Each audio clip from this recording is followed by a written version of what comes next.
Hey, everybody, welcome to another episode of Purple Insider. Matthew Coller here. And folks, we got ourselves a trade to talk about on June 30th. Here, hold on. I have to write an email to the Miami Dolphins. Thank you. Thank you. I woke up this morning after I did do a fans only episode yesterday, which you can go back and check out. And it had some really great questions and I answered them. But I then posted or had producer Jonathan Harrison post the podcast, and I was listening back to it, and I thought this is great stuff from Vikings fans at the end of June. Like I can't believe the great questions that Vikings fans are coming up with. But then it hit me like I just answered a bunch of really good questions. Like, what am I going to talk about on Monday? I mean, we've got about 22, 23 days now until we reach Minnesota Vikings training camp. Can't wait. Got some really fun stuff for you coming up this week. Going to check in Seattle. I'm going to have hopefully Jeremiah Searles on the show. We've been trying to set that up for a little bit. And I'm going to do a little throwback episode looking back at Dante Culpepper and the similarities to what's happening right now with JJ McCarthy. So, we got some stuff set up for you, but also, man, like we could use some little NFL news, and bang, there we go. I wake up, the Adam Schefter, the Tom Pelissero tweets with details of the Pittsburgh Steelers trading for Jalen Ramsey. And they traded Minka Fitzpatrick, and they get back Jalen Ramsey and Jonnu Smith, the tight end that Arthur Smith really loves, and once had a 60-something yard touchdown against the Minnesota Vikings in the Josh Dobbs game. If you remember the other details of the Josh Dobbs game, Jonnu Smith had a long touchdown catch from Taylor Heineke, I think on a screen. So for whatever that's worth, the man loves his Jonnu Smith, and I guess I understand it. So that's what they end up doing, and the Pittsburgh Steelers take the majority of the contract for Jalen Ramsey. So as we were breaking this down a couple weeks ago, so I want to kind of go section by section of my thoughts on this. We were breaking this down a couple weeks ago, and we're talking about, hey, should the Vikings go after Jalen Ramsey? Is it worth talking about? I remember saying that, is it worth talking about whether the Vikings should go after Jalen Ramsey? And I landed on the conclusion that the answer was yes, because there's enough question marks about the secondary. And looking back at Jalen Ramsey's recent performance, okay, he's been good. He was still a PFF top 10 cornerback last year. I think he will age well because he hasn't had a lot of significant injuries or significant decline through the years. He's fallen off a little, but it's not like he's fallen off the edge of a cliff. And okay, I mean, if the Vikings were able to get Jalen Ramsey to go along with the secondary they have, now we're cooking, right? Now you're talking about a top 3, top 5 defense. Lock it in against this really tough schedule. So I thought, okay, all right. That all sounds like it makes sense to me. And then we were talking over the price tag, and there was a wide range of opinions on the price tag. Some folks thought he's going to be like a 4th round pick. And we were talking about maybe a 4th and a 7th, somewhere in that ballpark. Would you give up the 4th and the 7th? You got to probably take the contract back at that point. All right, fair enough.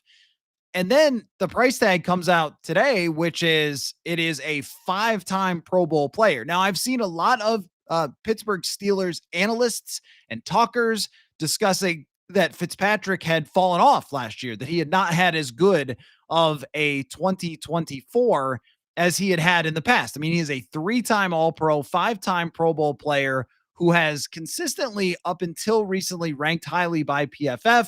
And I thought was a trade that had worked for both sides when the Steelers acquired him for a 1st-round draft pick. And then he doesn't have as great of a season last year with Pittsburgh, and they end up trading him away. And the reporters there have said that they weren't necessarily planning on it, but it's just kind of worked out that way. But knowing that the deal was trading away someone so significant to that defense, or at least seemingly, they do have other safeties that they like, but seemingly so significant, somebody who's 28 and has a resume like that being traded away along with taking the full contract.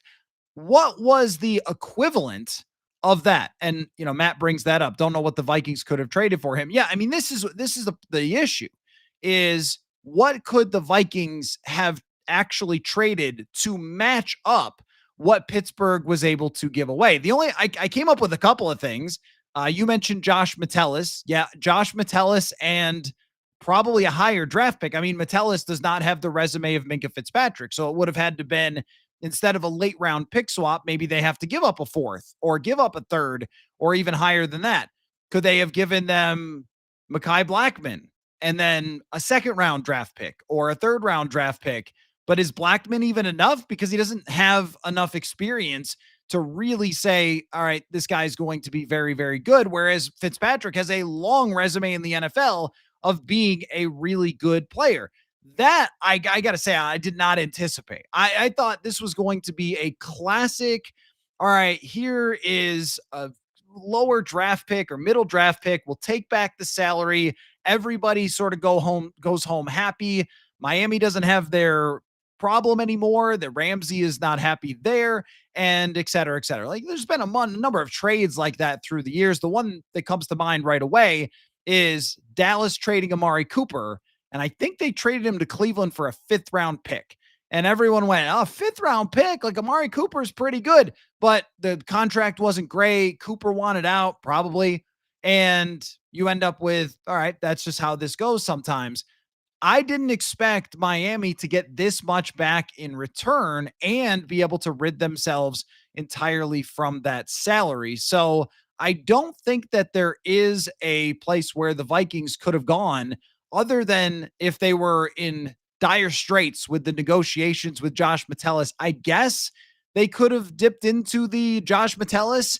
But even then, if you look at when it comes to Metellus and his very unique skill set, where he fits in on this defense. He's a captain of the team. He's somebody that they want to resign and they want to have long term. And I have no doubts that they eventually will get this worked out with Josh Metellus. So he's not somebody that you'd want to pluck off the roster. The other thing I came up with was if it was like Mekhi Blackman and TJ Hawkinson, for example, to Miami for Jalen Ramsey, just trying to come up with equal value to what Pittsburgh gave up. Maybe if you were talking about trying to move on from a contract like Hawkinson and throwing in a younger player with some potential, but I don't think you want to do that. If it had been a middle round type of draft pick for the Vikings, they could deal with the salary cap issues and you could do that. And he would have solidified the defense and made me think that they had one of the best secondaries in the entire NFL if suddenly Rodgers and Blackman were supporting players to Jalen Ramsey and Byron Murphy. That sounded great.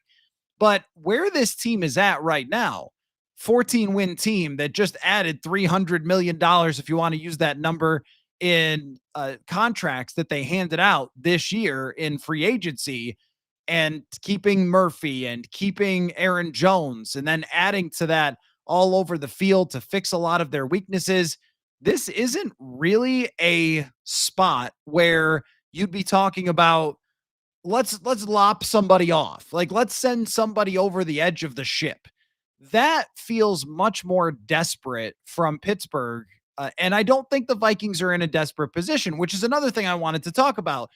The way that the Vikings have set themselves up, they're not in a spot where they have to do crazy stuff just to try to get to the playoffs one more time to keep their jobs. And what they're doing in Pittsburgh right now, it actually made me think about the Vikings circa 2021, because that to me was their most desperate time. They're throwing money at Bashaud Breeland at the last moment. They're bringing back Everson Griffin after he had tweeted things about Kirk Cousins. They are trading for a kicker slash punter. They are trading a fourth round pick for Chris Herndon, who couldn't play. And you just went like, what is all this? What is all this for? It's just to make the playoffs one more time, to try to keep your jobs. And that is really what seems to be going on with the Pittsburgh Steelers. And I think their defense will be very, very good. Not as good as if it had Fitzpatrick and Jalen Ramsey, but I think it will be very good. And I think their offense will be improved, because how can you not improve from being so mid as they were last year or even below that? But are they going to be that much better? I mean, Russell Wilson and Justin Fields were not good, but they also weren't so horrific that they, couldn't make the playoffs or couldn't be in that playoff race. They were right there. and not good enough to really compete for a championship. That kind of sounds exactly like Pittsburgh still right now and what I think of them. This all screams Mike Tomlin trying to save the job. Why not go all in? And taking Jalen Ramsey's contract is really the smoking gun there because it says, we don't care. We don't care what happens in the future because there is no future. Might as well take on that contract and we'll figure all that out later if we keep our jobs. That's not a place you want to be. So, more than me sitting here thinking, wow, the Vikings really should have done this, I was thinking, wow, the Vikings aren't that team anymore and are now actually quite a bit separated from being that team. And somebody else is that team that's stuck in the middle with all sorts of pressure and all sorts of frustration and doing stuff that they really shouldn't be doing. And that's what this trade is. Again, they're going to be good. And that's another part to talk about, which is the Vikings play now against Jalen Ramsey, Aaron Rodgers, DK Metcalf. And as much as this is not a really good team building strategy for the Steelers long term and even short term, I just don't see how they're going to compete, even in their division with the Bengals, with the Baltimore Ravens, in the AFC with Kansas City. The Chargers are getting better. The Buffalo Bills, to me, are the Super Bowl favorite. Even the Texans are still pretty good. I mean, if somebody sort of emerges or surprises us like the Jaguars or the Jets or somebody like that, where does Pittsburgh get left in all of this? If you're ranking the AFC teams right now and their chances to represent their conference in the Super Bowl, how many do you draft before you're getting to Pittsburgh? I think I just named what, 6, 7 before you even start that conversation. That hasn't really changed despite all of the older talent that they've brought in. And I saw Andrew Brandt, who's very good on Twitter. He used to be the Packers cap guy. He said they're building a 2022 All-Star team. And that's really what it is. They're building their team and their foundation on stuff that other people didn't want. So you're buying a house, but you're using rubble to build the foundation. If you're picking up players that other teams didn't want that are on the older side, it should be the way the Vikings did it, which is you've got your foundation and it's in its prime. Jefferson, Grenard, your young quarterback, Addison, etc. Cashman, we'll see about Dallas Turner, Byron Murphy. All right, like all those guys are going to be here for a while. They're the foundation. But now you add the furniture. That's Ryan Kelly. That's Jonathan Allen. That's Javon Hargrave. Like, you're not asking those guys to be the Vikings team.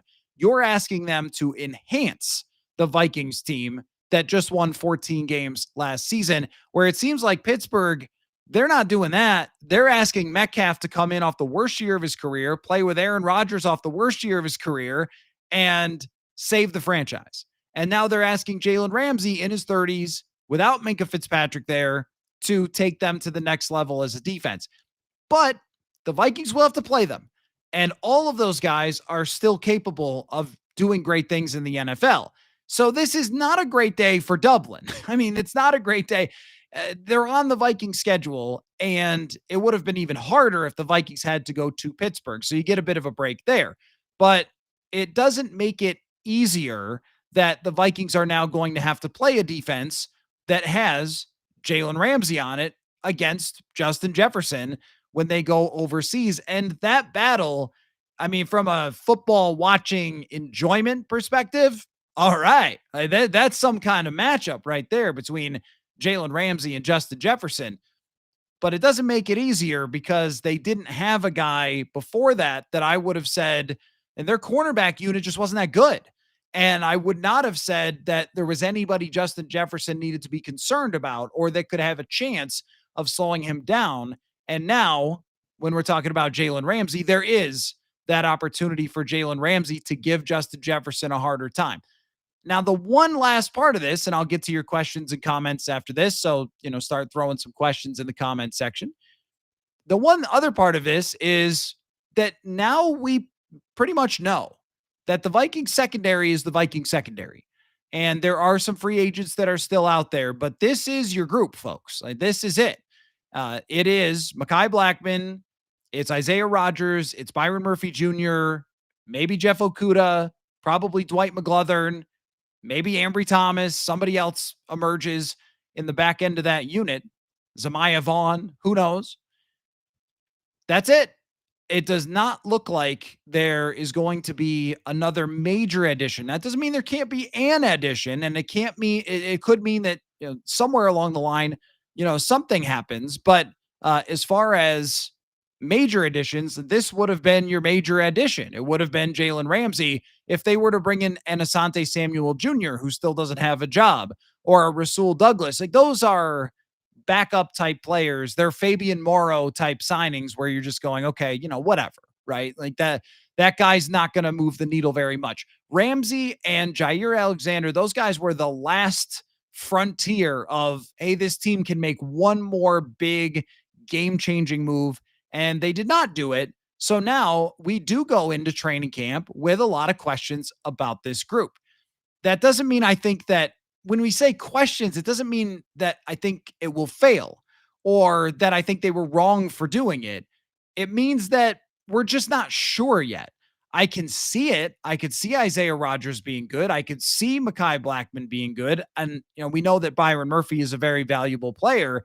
One of them goes down, it becomes a lot harder to see it being all that great. I mean, Jeff Okudah is somebody that got brought up by the coaching staff and they liked what they saw in minicamp. That doesn't really mean a whole heck of a lot. We're a long way from figuring out whether he is going to continue to have an NFL career. So his numbers previously were so poor that one's hard to bet on. And McGlothern was an undrafted free agent who I was very impressed with, but again, does not lock it in that he's going to be really good depth.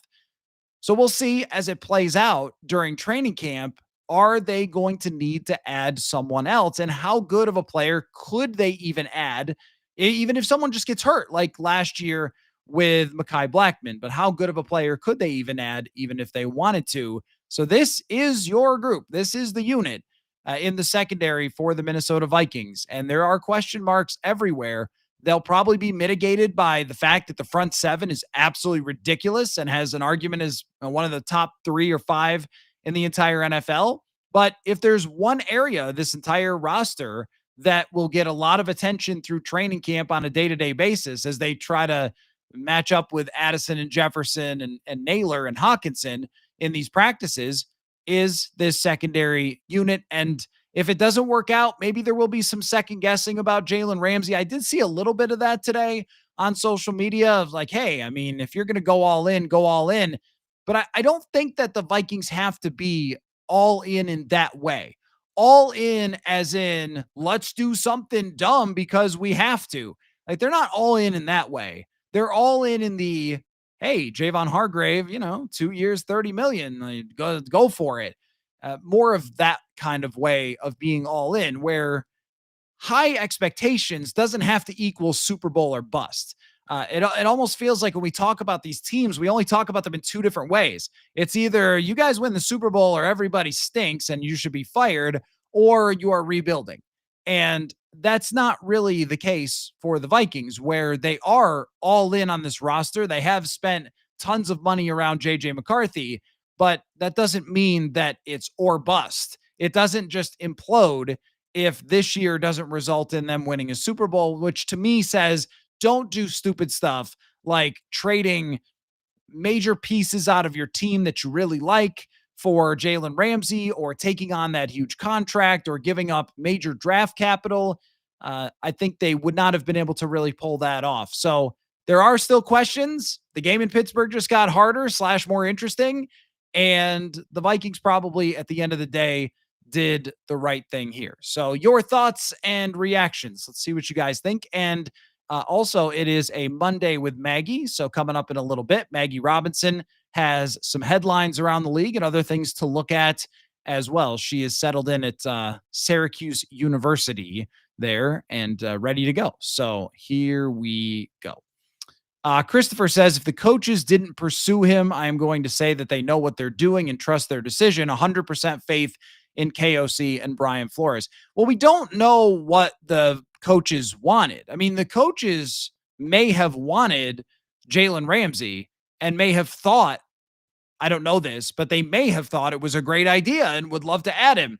But that doesn't mean that it makes sense to do. sort of like if you're a little hungry and you go to the mall and you don't pursue a $20 hamburger because it's too expensive, that doesn't mean you didn't want the hamburger. It doesn't mean that you wouldn't have enjoyed the hamburger. It's just that I'm not going to do this for 20 bucks. Uh, it might be the same kind of way here where it might have enhanced the defense. It might have made them better. They might have loved the idea, but you can't go selling off a major piece of what you have. You can't just say, all right, here's a big draft pick. Here's a significant player that was going to play a major role, and you're going to move him for a guy that is in his 30s and is very, very expensive. Like there's always a price. It's all economics of the NFL. There's always a price tag that comes along with every single asset that you acquire. And just wanting them is not enough. I mean, I'm sure that there's been a ton of players that they wanted, but you know, does that mean that you're able to do it or able to top the other 31 teams that wanted to do it? Because if nobody else wanted Jalen Ramsey and the Vikings could have given them a fourth and a seventh, I mean, okay, I don't know if Brian Flores is saying no to that, right?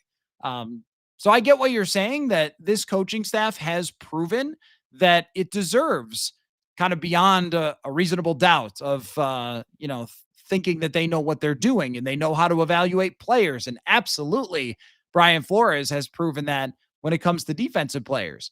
But this to me is much more of a front office. I just don't think you can give up as much as it would have taken to get Jalen Ramsey. Absa definitely says, don't understand the trade. Minka is better than Ramsey and Smith. And they may have looked at it like Minka Fitzpatrick is a safety and the positional value for a corner is just higher. And Jonnu Smith is somebody that Arthur Smith really likes. They had Pat Fryermuth, but if they want to play two tight ends, and they're kind of building a Russell Wilson-y type of offense in Seattle when he was good, playing some bigger personnel. They'll probably build everything off the run, try to have play actions, take deep shots to DK Metcalf because they don't really have depth at wide receiver. So this is a way to get a depth player, somebody they could put on the field a lot with a second tight end. I mean, Arthur Smith loved the second tight end in Atlanta. They had Jonnu Smith and Kyle Pitts, although Pitts couldn't buy the football coming his way a lot of times. But is Minka Fitzpatrick a better player? I don't know about that. I mean, recently, Fitzpatrick's performance was not on the same level as it was earlier in his career. And Ramsey still was a very, very good corner last year. I mean, he still was one of the 10 or 15 best corners in the league last season. So I would take a top-notch corner over a top-notch safety most of the time, and you add in a weapon that's pretty good. But none of this happens in a vacuum. It's not just this player for those players. It's also a contract for Jalen Ramsey that is not that friendly. I mean, I talked about it a little bit when we were discussing the options. And if you cut Ramsey after June 1st in the future, you're okay. But that still makes things tricky because that still takes up cap space until June 1st and it gets spread out over into the next year. I mean, it's not easy to do to get rid of Jalen Ramsey if this doesn't work out. And that's one of the things with the risk of the Vikings potentially doing it was if it doesn't work out, you're kind of in a lot of trouble. And the same thing goes for Pittsburgh. If this doesn't work out, you gave up Minka Fitzpatrick. Like, yeah, that is a lot of trouble. But I think the overall value, if we were trying to do it in a wins above replacement type of terms, a good tight end and a great corner is probably worth more than a safety. Matt says, I don't know what the Vikings would have traded for him. Couldn't see them trading Smith or Metellus if they wanted a safety. Yeah, I mean, obviously Harrison Smith. I don't think that Miami would have been interested in somebody who's his age. No offense to Harry. And Metellus would have been probably the guy. If I was Miami and the Vikings called and we said, hey, look, we need a player back. What can you give us? The fact that they are currently negotiating with Josh Metellus, I probably would have said he would be the guy, or Mekhi Blackman, because they would want in return a younger player. And then I'm guessing maybe draft capital to go along with it, or I don't know what else. But Metellus is the one that would make the most sense. If they were looking for some sort of super multi-dimensional leader, great foundation builder. I mean, they've got issues with their locker room down there with Tyreek Hill, Jalen Ramsey wanting out. I mean, it's only a matter of time till Tyreek Hill wants out. Doesn't seem like they have the most solid foundation. I don't cover that team, so I can't say that's for sure, but it seems like when you have one of the best players in the league asking out not too long after signing a huge contract to be there, doesn't really speak well to where you're at. And some teams will make acquisitions or draft picks just to try to get their culture turned around. And I mean, heck, that might have been a part of Cam Bynum in going to Indianapolis. I had heard from someone in the league at the NFL Combine when I was asking around, like, hey, do you guys, do you think that Cam Bynum's going to get paid? And someone in the league said to me, "Oh yeah, because he can turn around a team's locker room, or there are teams that are toxic in their locker room, and they want guys like Cam Bynum to help them get that straightened out, and that's worth money." And then, lo and behold, he gets a $15 million a year contract from a team that's probably struggling with its locker room in Indianapolis. So Metellus would have extra value. They would also have to pay Metellus, but they're also going to have to pay Minka Fitzpatrick. But if you're asking me, would you rather have the Vikings extend Josh Metellus, keep him in his current role with this defense and his current leadership role, or have a 30-something-year-old Jalen Ramsey at a really, really bad contract? I think I would rather them just keep Josh Metellus, and you'd probably have to give up draft capital as well based on what happened here. More draft capital since Metellus doesn't have 5 Pro Bowls and 3 All-Pros like Minka Fitzpatrick does. I would rather have them just keep Josh Metellus. He is so vital to the locker room, but he also does a lot of different stuff. Jalen Ramsey is very valuable. I mean, I'm not saying that would be an easy choice. Jalen Ramsey 3 years ago, you're not even taking a second to decide. The answer is okay, yes, the locker room's not worth that much. Give me the number one corner. But in this case, there's multi-year risk that goes along with it. And I do think Metellus is a very valuable player to this team and what they can do on defense, because somebody asked about this even in the fans only episode yesterday about, is Metellus as valuable anywhere else outside of Minnesota with Brian Flores? And the answer is probably not. But that is part of it, right? Like if you're trading him, then it's not going to carry the same type of value as he has for you currently. So you don't really want to do something like that. He is the one player, though. Him and Mekhi Blackmon are the only guys that you could make some sort of argument for that, because if Miami had wanted a corner, then Blackmon is probably more valuable in a trade than Isaiah Rodgers, because he is young and is less experienced, less miles on the body. I know he's got the injury, but a fairly recent draft pick. Although I think he's 26 and Rodgers is 27. So maybe Rodgers would have had more value. I don't know. It's hard. It's just hard to make this work. When we do the should they have traded for him, it's hard to find a package that would have worked to actually entice Miami that would make any sense for the Vikings. James says, I do think we should have traded for him. His skill set would have worked in Flo's system, but I would only have done a 2-year deal because of his age, and he lost a step from my point of view. From the numbers point of view, the step that he lost was not a massive one. As far as his coverage statistics were still very, very good. And you look at his history of playing 1,000 snaps, 900 plus snaps, he's always been healthy.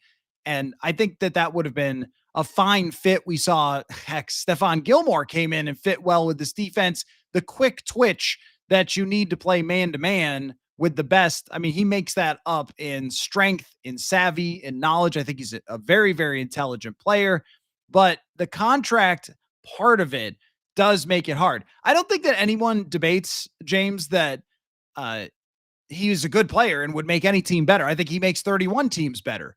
That's why it's all about the price tag. So, I do think that he would have been a great fit. And I said at some point, like, yeah, I'm in for it.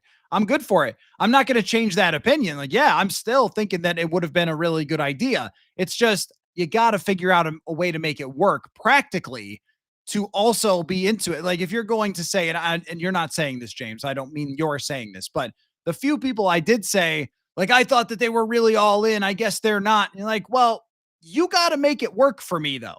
You got to show me what you would have done, what players, how you would have dealt with it. Because the thing is, if they keep some of the contract in Miami, that means you got to give them more. So are you giving them a second round pick? Are you giving them a first round pick? Like now we're getting crazy for a guy who, yeah, is not the same player as he was a couple of years ago. That's where the calculus just doesn't quite add up. Hamza says, how do you expect defenses to play us early on with JJ McCarthy? Do you think they're going to blitz JJ a lot early, similar to how B-Flow plays young quarterbacks until he proves that he can beat the blitz? I'm as interested to see that as you, Hamza, because we've never seen how defenses are going to play McCarthy. The one thing I do know about KOC and his offense is it's hard to blitz.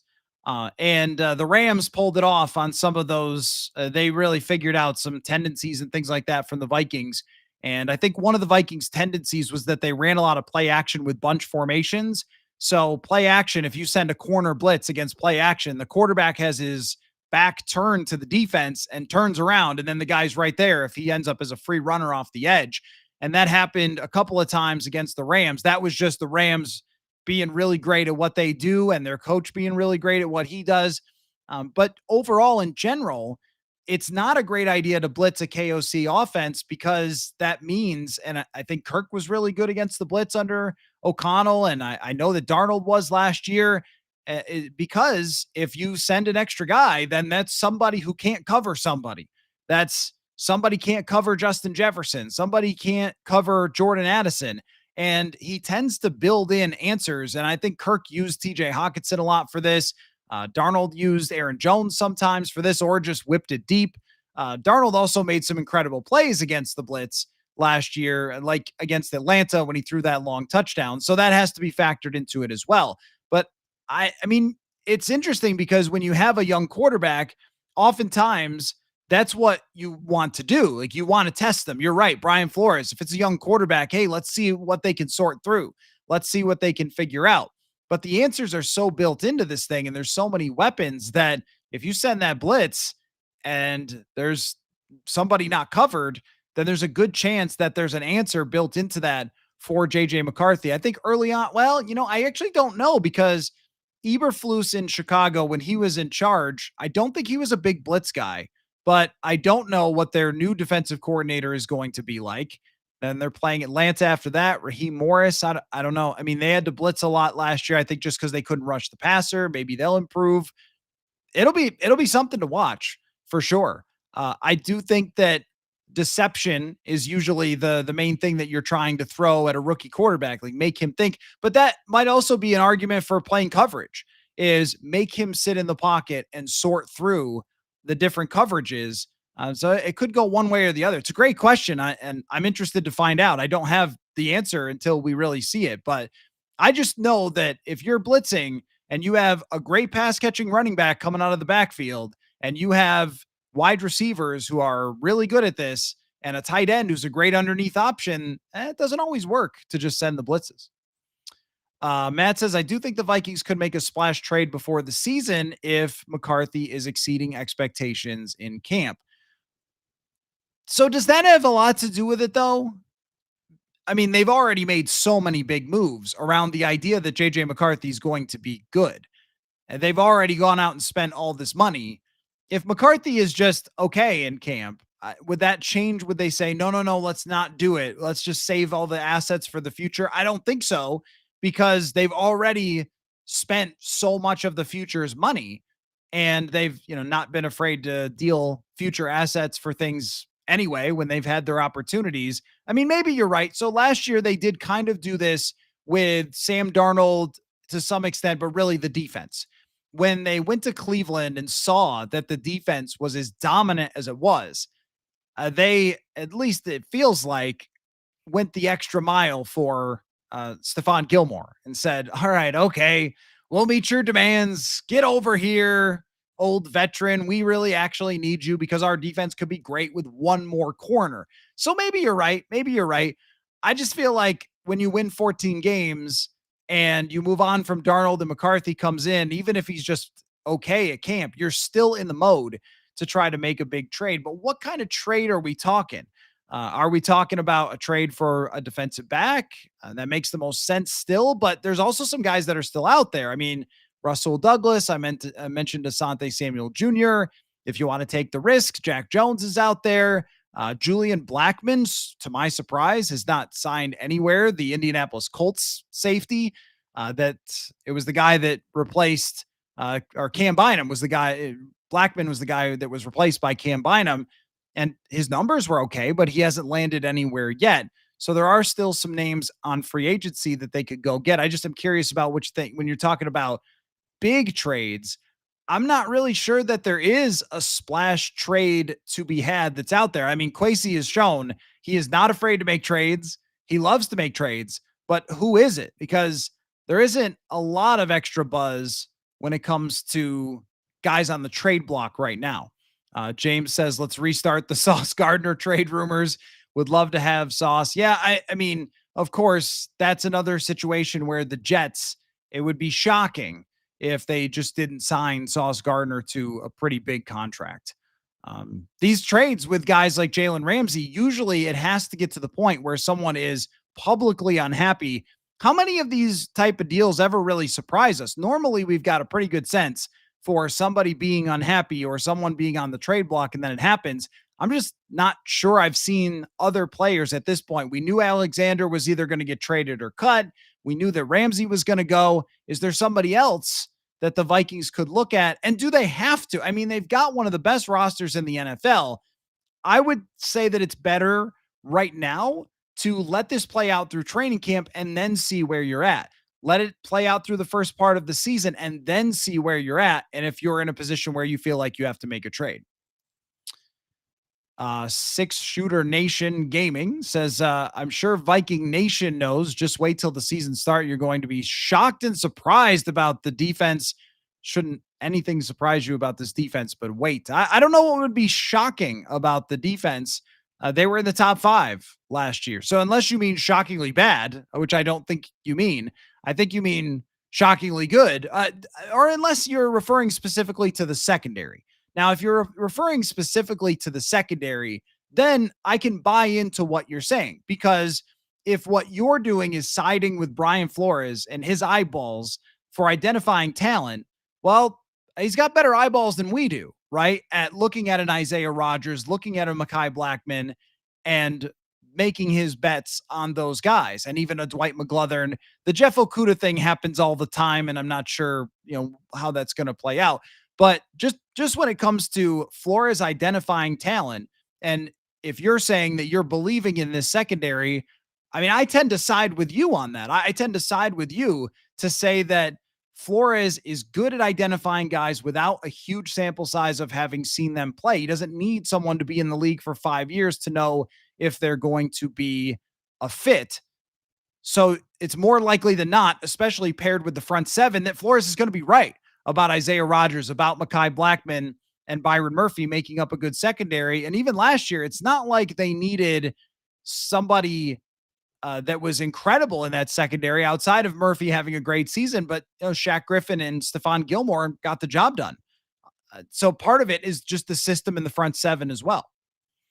Aaron says, are there any other disgruntled players that you could see them trading for? I can't think of any. TJ Watt, sure, but TJ Watt, they're not going to let him go.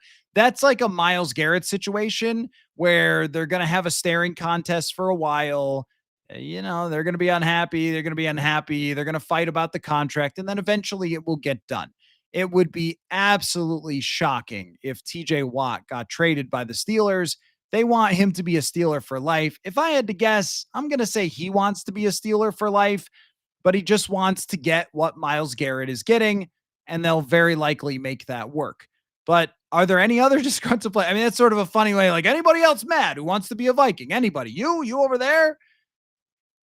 Guy in Jacksonville, you want to be a Viking? Come on over here. I don't think so as of right now. Give it time. People will get disgruntled. Give it time. As of right now, though, I think the way I'm looking at it is that this right here is your roster. That this, for all intents and purposes, this is the end of any offseason changes or ideas or even speculation on our part. I could be wrong, but trying to read the landscape, I just don't see any massive change. That doesn't mean if they sign Asante Samuel Jr., that it's a massive that's not a massive change. That would be like a your typical mid camp or right before camp addition. But aside from that, like this is your Minnesota Vikings 2025 until things changes. Kurt says if this offense can score points and run the ball, this defense is more than good enough to go all the way. Well, I mean, all the way is aggressive, Kurt, but are they good enough on defense to be one of the best defenses in the league, which could guide them through this very difficult schedule? And to that, my answer would be yes. That right now, as it's currently constructed, the Vikings defense was not a Jalen Ramsey away from being top five. Like they can be top five anyway. They were a Jalen Ramsey away from me saying there's no way they're anything other than top five. Right now, there is still a chance that they could be top five, a very good chance that they could be top five. But I would have said there was a great chance if they got Jalen Ramsey, that my confidence in saying that would have been through the roof if Ramsey had come here. But right now, as they are still a very, very, very good defense. I would say they're better than they were last year. I mean, if you look at the interior of the D line and you're losing Cam Bynum, he is important. I don't want to act like he isn't, but it's very plausible that just with a little extra speed in the secondary at cornerback with Blackman and with Isaiah Rodgers, you could do a little better than they did with Shaq Griffin and Stephon Gilmore, who both did a good job. Bra says, my company shuts down for the week of the 4th, so I've already lost track of time. I remain unconvinced that Dan Campbell is a great head coach and think he's going to flounder this year. Thoughts? That welcome to my world when I don't have Vikings practices to attend or press conferences. I am very much, what day is it, guy? Like today, Monday, you could have tricked me. I am just looking at the calendar, waiting until we get to training camp. And until then, it's trying to even set up golf dates is difficult. Like, are you guys good for Wednesday? And it's like, yeah, that's like 2 days from now, right? Like I get a little bit lost in the summer. So I feel you. As far as Dan Campbell and being a great head coach, I don't think that that's up for debate anymore. I think Dan Campbell has shown that you can take a team that is floundered. You talk about floundering. I mean, not just floundered, but been a complete embarrassment for how many years? I mean, there was a couple of seasons during Stafford where they were competitive, but other than that, I mean, just a joke year in and year out. And they hire Matt Patricia, total clown, and just fall apart. And he takes them from the front office, tearing their franchise down to the dirt, and then builds it back up all the way to the point where the expectations are the Super Bowl for multiple years in a row, and they're close for multiple years in a row. I don't think you could say that person's a bad head coach. What you could say that's a little more reasonable is, can Dan Campbell elevate a team in the same way when he doesn't have his great play caller and he doesn't have his defensive mind, who really did a great job last year with that defense despite how banged up it was? Is he going to be a KOC, a Kyle Shanahan, a Sean McVay, where those guys, because of their offensive prowess as the play callers, as the head coaches, they can single-handedly drag a team forward? Is Dan Campbell really that guy? That maybe we will find out, or maybe his next play caller will just be good. There's also not a whole lot Dan Campbell can do about his amazing center, who's a borderline Hall of Fame talent, Frank Ragnow, just retiring out of nowhere. Not a lot you could do about that. Like that's a hurt for them. That's a big, shocking surprise L for them to take. And then they have to try to replace that guy, which is very difficult to replace. So there's not anything that Campbell could do about that. You're going to see, though.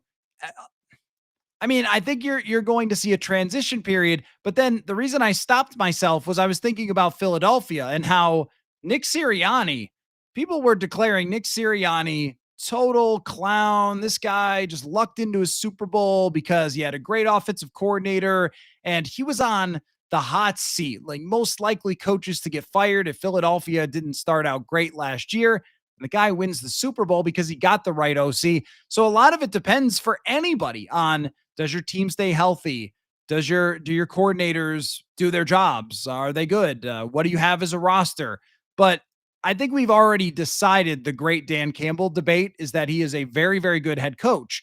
What we're going to find out is how he is able to guide them through this transition with their coordinators, and if they can elevate some of the talent on the offensive line that they've lost, and if they can be a little more of a defense first team because their defense is much stronger now, I think, than it was in previous years. Let's see. Jude said, "Was our draft capital looking like for next year?" I think it's actually normal. I haven't checked, actually. I have not checked what the Vikings have for 2026 draft picks because the rule on the show is as soon as the draft ends, I don't think about the draft until next February. So I have not checked. I've got plenty of time to do so because the season starts in 10 weeks and then we'll have the whole season and then we'll get to February and I'll take a look at what they've got for draft capital. But I assume you're asking for trade implications. And as far as I know, they have their normal bevy of draft picks. I'm sure one of you knows exactly how many at this point. But if they wanted to trade a first, second, third, I think they can do that. Um, but yeah, I mean, if they wanted to make a trade for somebody and give them a mid round pick or a top pick if they needed to, as far as I know, they can do that. Bra says, do we really think Flores wants to move on after this season, or is the contract situation just him maximizing his leverage, or maybe an extension around the corner? So there's part of me. You guys ever see the meme, the Grand Theft Auto meme, where the guy says like, "Here we go again," or "Not this bleep again," or whatever. And I kind of feel that way with the Brian Flores extension because we went through this with KOC where it was, are they going to trade KOC? And there's a report out there. And then it's been 1 week since the season ended and KOC doesn't have his extension. And then the Quasi stuff, the whole time I'm saying, it's a little weird, I guess. And raising an eyebrow. I think we got to the eyebrow raise of like, all right, well, what's going on there? And all along, they said like they're working on it. And Mark Wilf had said that, they're working on it with Quasi and they get the deal done with Quasi adofo-mensah. So with Brian Flores, it's kind of hard not to think that the same path will be followed, that eventually they'll just work something out. It is possible that Flores is, yes, maximizing his leverage. It's also possible that Flores knows how good this defense is and thinks, boy, one more year of this and I'll be in really good shape. I don't know if, it's a hard thing to figure out what you pay a defensive coordinator that's this valuable to a franchise. He's not the co-head coach. That's not how that works. Like, this is KOC's culture. This is his show. He's the front door to the franchise. It's not the same. So if he wants to be somewhere in the ballpark of KOC, that's going to be a no, because defensive coordinator is not the same job as head coach. It's not even close. At the same time, he does run an entire side of the football really, really effectively. So you can't be completely in the parking lot of what KOC makes if you're going to keep Brian Flores around, because if Flores hits the free agent market as a coach next offseason, that price is probably going to be pretty high. I mean, imagine, and this might just be his thinking, I don't know. Imagine if they have a top 5 defense and they're playing in the divisional round and they lose in the divisional round 14-10 or something. And his defense is great. And everyone's talking about, oh, Flores' defense was great all year long and he got them here and whatever. And then he's on the market. Now, there's another part of it too, though, that Brian Flores, as much as everybody in the world, you, me, and whoever else, we should all try to maximize our value, right? And that's why we have some sponsors on the show that I'll eventually get to. We should all try to maximize our value. But there's also something to be said for the position that Brian Flores is in. It's a pretty good one. They've spent a lot of money. He's been very comfortable here. He's got a great locker room. He's got a great team. He's got a great head coach. He's got a really good environment to work with. Is this something that you want to leave? Because I wouldn't think that you would. Oh, go rebuild somebody else's defense, I guess. Or you could just keep trying to chase the Super Bowl with this one. And how many pieces are going to be gone after this year? Maybe Harrison Smith. Who else? This defense is in place. and you drafted Dallas Turner. Like, it's a really good situation for Brian Flores. So the Vikings can come back and say, hey, we are the team that gave you a chance here as a DC. No one else gave you that chance. And we also are the team that have given you how many hundreds of millions of dollars of contracts. Maybe you should also be happy to be here. So that one could last for a while. I haven't thought too much about that situation resulting in Brian Flores leaving, but I guess if the price gets too high, then, maybe something would happen. But again, if you're talking about getting that far in the playoffs with a top 5 defense, then I think the Wilfs step in and make the play and make it happen. That's what they've done with everybody. There was the Jefferson negotiation. There was, Darisaw, they got done early, but the Jefferson one, like all these negotiations have just resulted in, yep, the Wilfs paid them because that's what they do. So speaking of the ads, and we'll continue on getting to your questions and comments here in a moment. I do have to start going faster through them. I am in typical fashion of talking slowly about these questions. Good stuff, though, guys. This episode, by the way, of Purple Insider is brought to you by Denisa Tova and her team at Tova QDRO and Retirement Valuators. This message specifically aimed at divorce lawyers out there who listen to the show, and I know that there are some, so it can be a huge challenge to help people split up their stuff, including retirement accounts. That's where Denisa and her team come in. Most of the legal language comes from 401ks and IRAs that are stuck back in the single bar helmet and barefoot kicker era. That's where the language is for those retirement packages. So you got to let Denisa help you get up to speed with the Settlement Language Lab. It's like a training camp for your law firm, quick and easy set of drills to help you avoid losing money for your clients. No sales pitch, just answers. If you want in, go to LinkedIn and search Denisa Tova and message her. Or click on the Schedule Your Settlement Lab button and let her know that you heard of her through Purple Insider. She's also got a great podcast called Beyond the Bar, which I have been a guest. And make sure you listen to her interviews with lawyers, judges, and celebrities there. With Denisa, it's lawyers only, no fluff, no gimmicks, just real help. Also, got to remind you guys about something new to the show here. As far as I know, we've been doing this for about 5 years, and I am an actual real small business. So how about that? But as a business owner, I still have a lot to learn. So that's where IDOU comes in.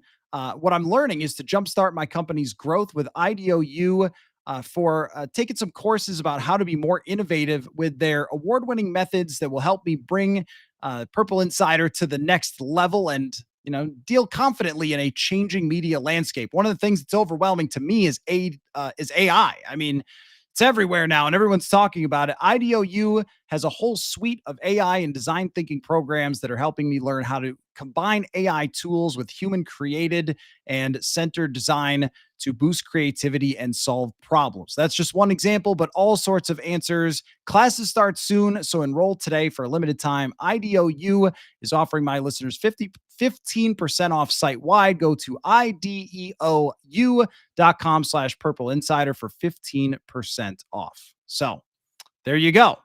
All right, back to your questions, and then we'll get Maggie in here shortly. Son of a Beefers says, what about Jalen Naylor and a 3rd and 4th for Tyreek Hill? Although I don't know what his contract looks like. That's just a no for me, dog. That's just a no for me. That's just too many problems with Tyreek Hill. And I think he's still great. I think he's still a really good wide receiver, but there is a overload if you're having Tyreek Hill with Jefferson, with Addison, of who's getting the football. Why Jalen Naylor fits so well with this is that Naylor knows his role, understands it, does his job. I mean, I'm not sure that, Tyreek Hill, and you could argue, hey, you'll have 3 deep again. And maybe for 1 year, this is the thing. There are moves that you make if you are absolutely desperate and freaking out and thinking you're going to lose your job if you don't win the Super Bowl.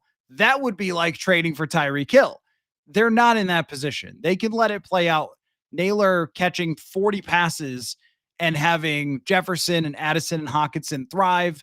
You'd, I think, rather have it that way. Because remember, when you're trying to recreate 3 deep, the problem with trying to do that is trying to recreate Jake Reed as a human being. Because Jake Reed had 4,000-yard seasons and then took the number 3 wide receiver role and still played his heart out when he had that role. That's something that you're just not going to see too often. You're definitely not going to see in a situation where you have Tyreek Hill involved. Sean says Pittsburgh overpaid, not a lot for their position, and we don't even know if Rodgers can get to a level where they can go deep. If we topped Pittsburgh offer, I'm thinking that they'll raise it again.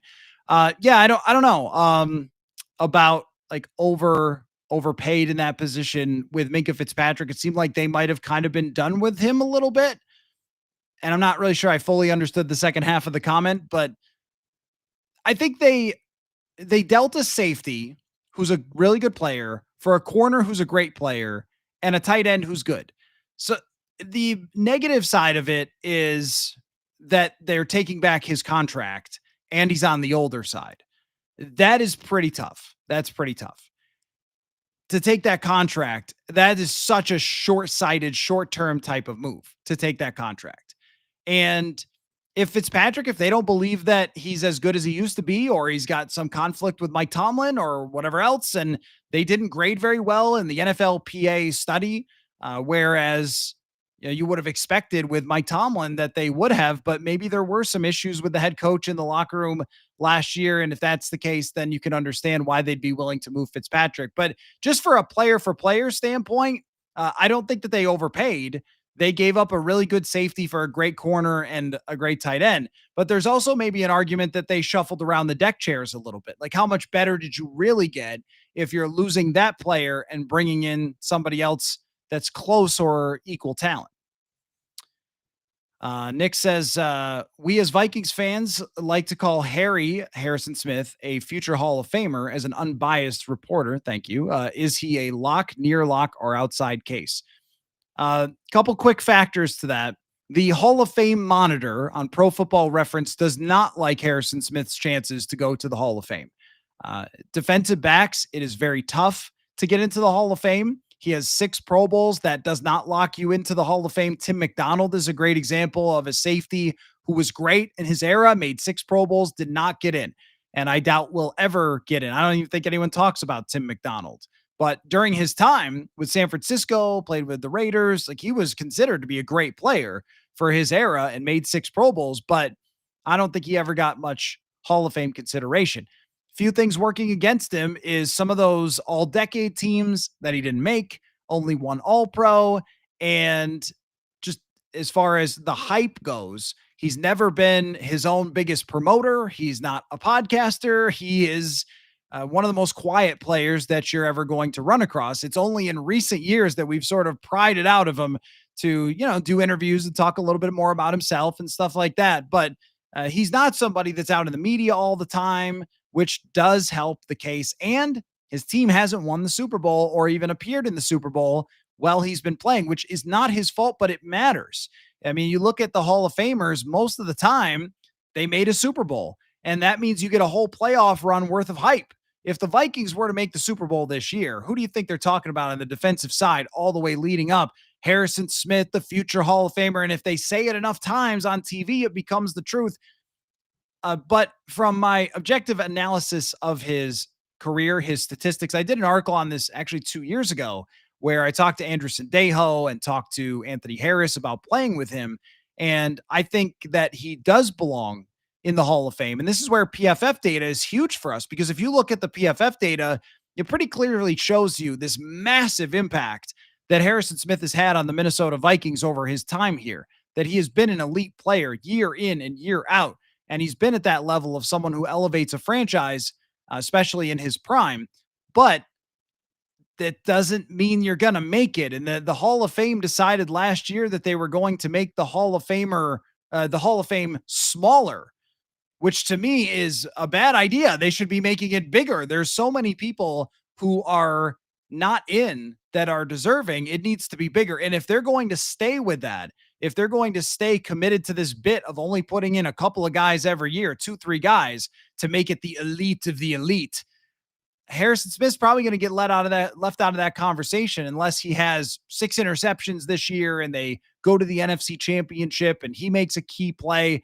Because you also kind of need signature plays like a diving interception from Troy Polamalu or something like that if you're going to get into the Hall of Fame. As of right now, if you were asking me to put money on it, I would say that he doesn't. If you were asking my opinion of whether I'd vote for him, I say I would absolutely vote for him. But he's one of those players that you had to see up close to really, truly understand it and really, truly get his value because it goes so much beyond interceptions and tackles. Son of a Beavers said, if we want another safety, we could just sign Julian Blackman. I agree with that. That kind of shows their commitment to Theo Jackson that they haven't. Katie says, now that you said this is our CB room, Darius Slay will get traded to the Vikings. Hey, you might be right. You might be right. I'm looking at it like this is the CB room. I don't see enough other options of anybody that would really change that. You know, maybe, yeah, I don't know, Darius Slay or somebody. There's always a corner, a wide receiver who could be unhappy that might end up on the list.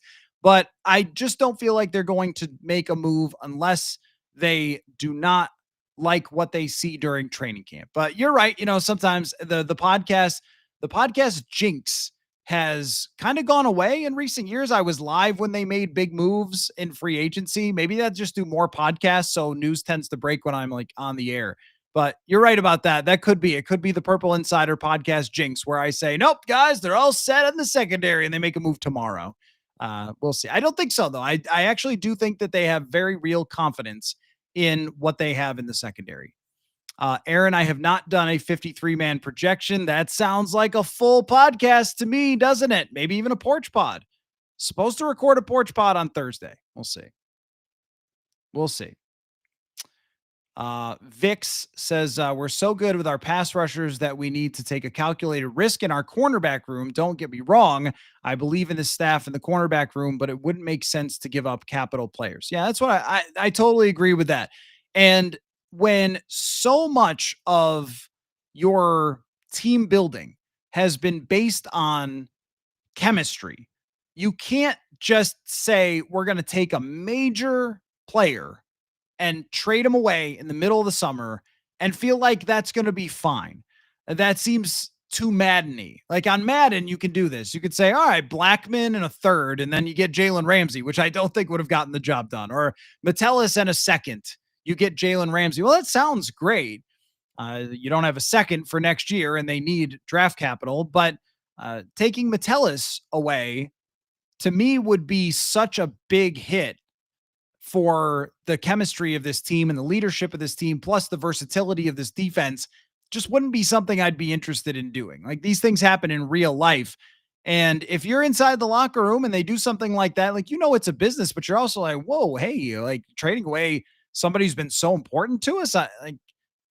This happens in basketball a lot where remember the D'Angelo Russell trade and they traded for Mike Conley, the Timberwolves, and a lot of the national analysts are like, wait a minute, D'Angelo Russell's a better basketball player than Mike Conley.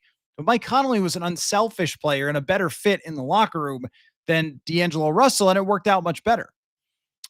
Jason says Newsome from Cleveland to splash trade. No, that would be. That would be. Is Cleveland trading people? Who knows what? Does anybody know what Cleveland's doing?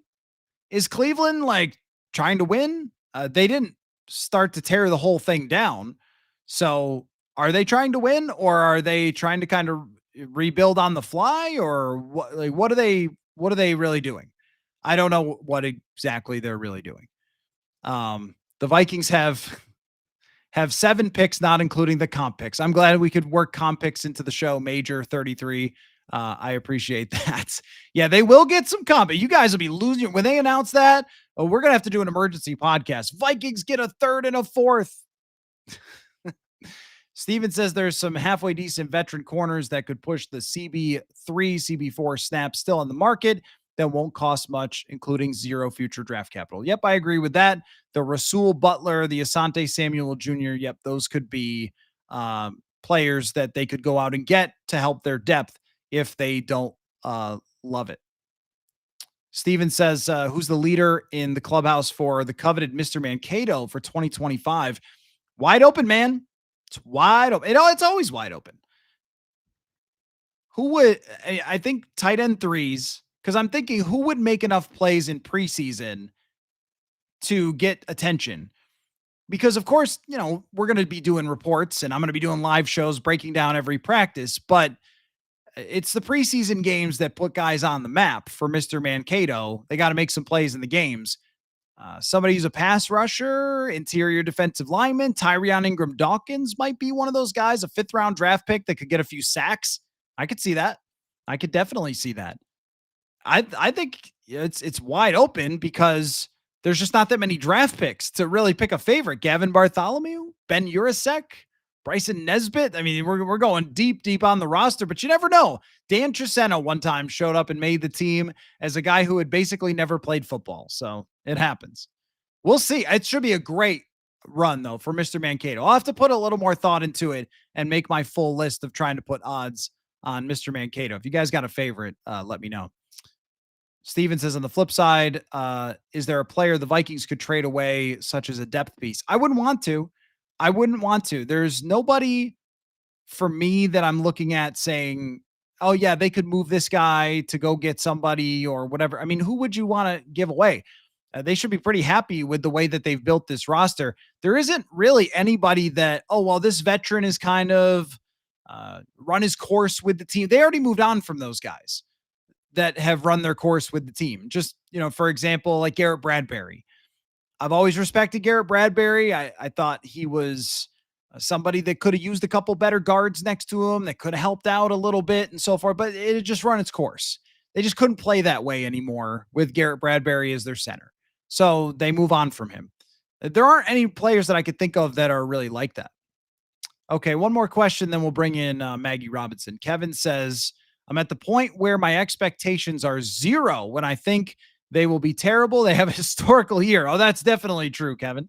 When I have high expectations, they're a game over 500 or lose a 2-point first-round game. Yeah, that is definitely true about this team, that they have thrown us a lot of curveballs over the years. 2016 was supposed to be great, and then we all know what happened, and it wasn't. 2017, I thought they were supposed to be mid. I think I picked them for 10 wins before the season, and it was a little bit bold, and they go to the NFC Championship. 2018, they're supposed to win the Super Bowl. They missed the playoffs.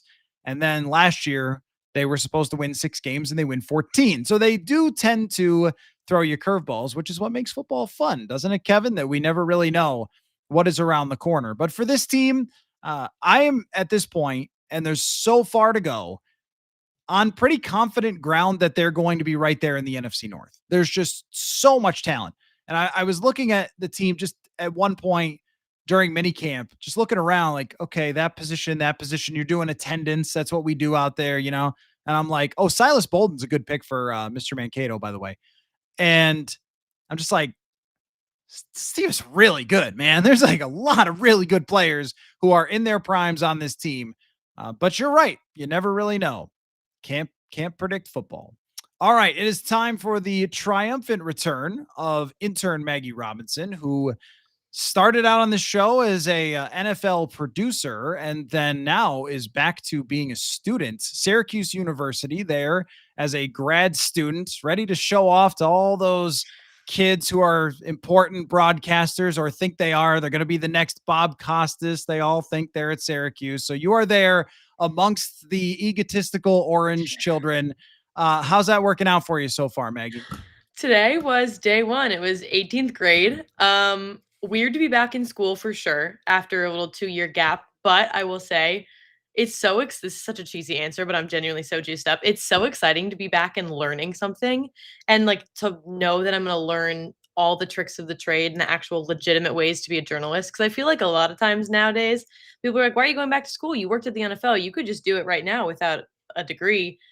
Yeah, but I wouldn't be doing legitimate journalism in my eyes. I would just be doing like hosting, announcing. Anyone can regurgitate things people have said, but if you know the actual craft of it, that's what I'm excited to get my hands on. And their facilities are insane. So I'm just excited to be able to use everything, learn a lot, fail a lot, and figure it out. But yeah, it's good.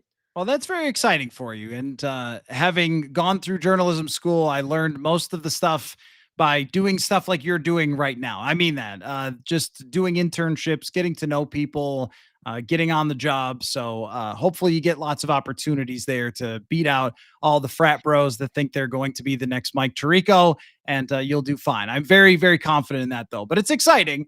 But you have a lot of football still to talk about, which I respect. You have still taken the time, despite moving all the way there from Tennessee and starting school again today, to put Yep. together some things for us to talk about here on Mondays with Maggie. So, where would you like to begin the show? I would like to begin. You know, I love a good question of the day. So, thinking about I'm starting school, I'm kind of a rookie in that sense. I'm a rookie in the sports journalism world. And people always ask rookies, what was your welcome to the NFL moment? So, I ask you, Matthew, what was your welcome to the NFL moment when you were a sports reporter? Is there anything that hit you across the face and you're like, oh man, all right, we're here. Hello. Okay, I have a couple. First of all, there's a funny welcome to the NFL thing that popped up last year. So Josh Metellus does a thing called Tell Us with Metellus, where he Yes. interviews his teammates, and he was asking them all that, and a lot of them are giving answers like, "Oh, I got crushed by this All Pro," or "This guy smoked me." And he asked Justin Jefferson, "Hey, what was your welcome to the NFL moment?" And Jefferson goes, well, my first game as a starter, I had 175 yards and 3 touchdowns. So it's probably that first touchdown, or I think maybe it's one touchdown. But it was probably that first touchdown. It's like, Justin, that's not how this question works. But they just moved on because they're like, oh, wait, no one ever really did welcome Justin Jefferson to the NFL. He just was great and was always great. I can't say the same for myself. Uh, two moments come to mind for me. One, when I was first becoming a journalist, I went to the locker room after a hockey game and I asked a player about a kerfuffle that he did not involve himself in. I asked him why, and he took a little offense to that and called me some names that I can't repeat on this family friendly show. And I was like, oh man. So then I put it out there as far as kind of what he had said. I reframed it a little bit, the answer to my question. And then, since he was a top prospect, all the fans got mad at me. And I was like, wait a minute. I just asked him what you guys wanted me to ask him. And now you're going after me. Oh, you shouldn't have asked the question that way. You baited him. You went after. I was like, oh, whoa. These things have real consequences. So you got to be careful. It ended in handshakes and apologies. Okay. But still, it was like, oh, wow. Actually reporting on something can create quite the wave. So you got to understand that responsibility. And the other one was when I got to Minnesota. The listeners of the show have heard this story, but my first day is when Teddy Bridgewater suffered a catastrophic knee injury.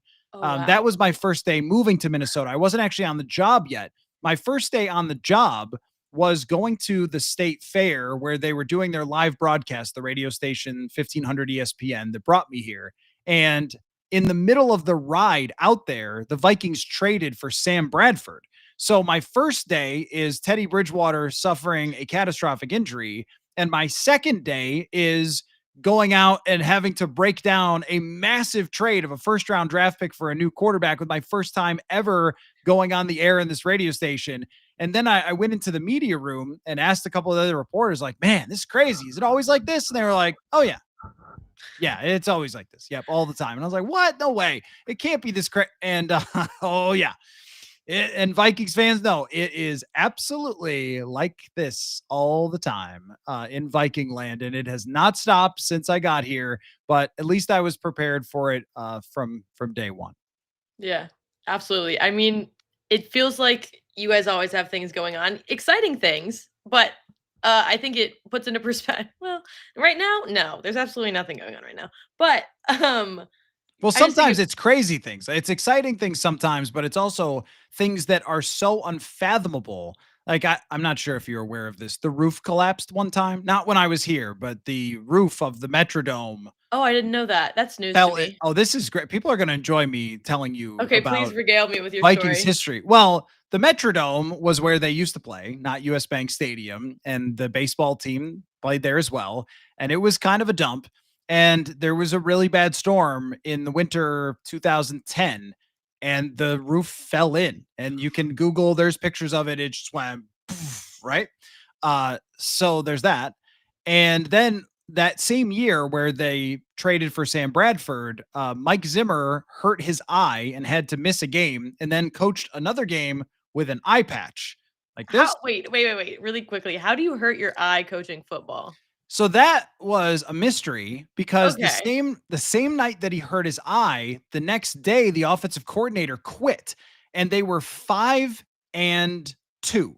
They were 5-2 in 2016. And the Okay. offensive coordinator just walked off the job. And Mike Zimmer had a serious eye injury and had to have surgery. So we all tried to put 2 and 2 together, right? That what did they get in a fist fight or something? And it's never quite, because then Mike said that he had like poked himself in the eye with a play card, but he Yeah, also okay. My had it God. right. He had an injury that would not have been getting poked in the eye. It would be more of like something that someone would have in a car accident. It was a detached retina. So that would be like a shaking It's of like a the head, trauma right? injury. Right. So did it. So everyone believes that Norv punched him. We've never had that confirmed. And in 2021, I did say to Mike, I was like, "Can you just tell us what happened with Norv?" And then I've tried to prod people through the years. They say that there was no punch, but it's made for a good story. And then I'll tell you one last one for crazy things happened in Minnesota, and we could go on forever, but this was all in my first year. And then we get to the final game of the season. They missed the playoffs. They went from 5-0 to missing the playoffs. This was in the 16 game era. So that's especially ridiculous. And the last game of the year was pointless.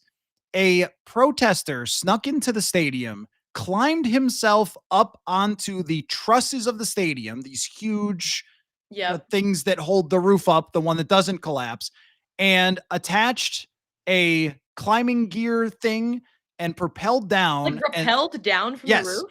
yes. And this was like right in front of us. I mean, in the press box, kind of right in front of us, propelled down and then let go a sign saying, I don't remember what the sign was. It was something about oil or whatever. I don't know. The US Bank was involved with something in oil. I couldn't follow the entire thing, but they let down this gigantic sign. And apparently they had snuck into the stadium that earlier that week and hidden the gear and then came into the game, hid some stuff underneath their jacket, and then propelled themselves down. So I was getting like a Diet Coke or something, and I'm walking back to my seat and I look over and I see a person dangling and I'm like,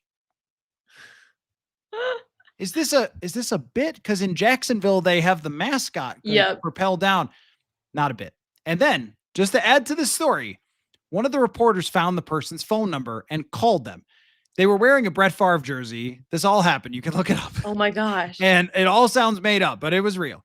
And Brian Murphy, who is on this show, he found this person's number and he called them and they answered the phone while dangling 50 yards above the stadium. And they kept playing.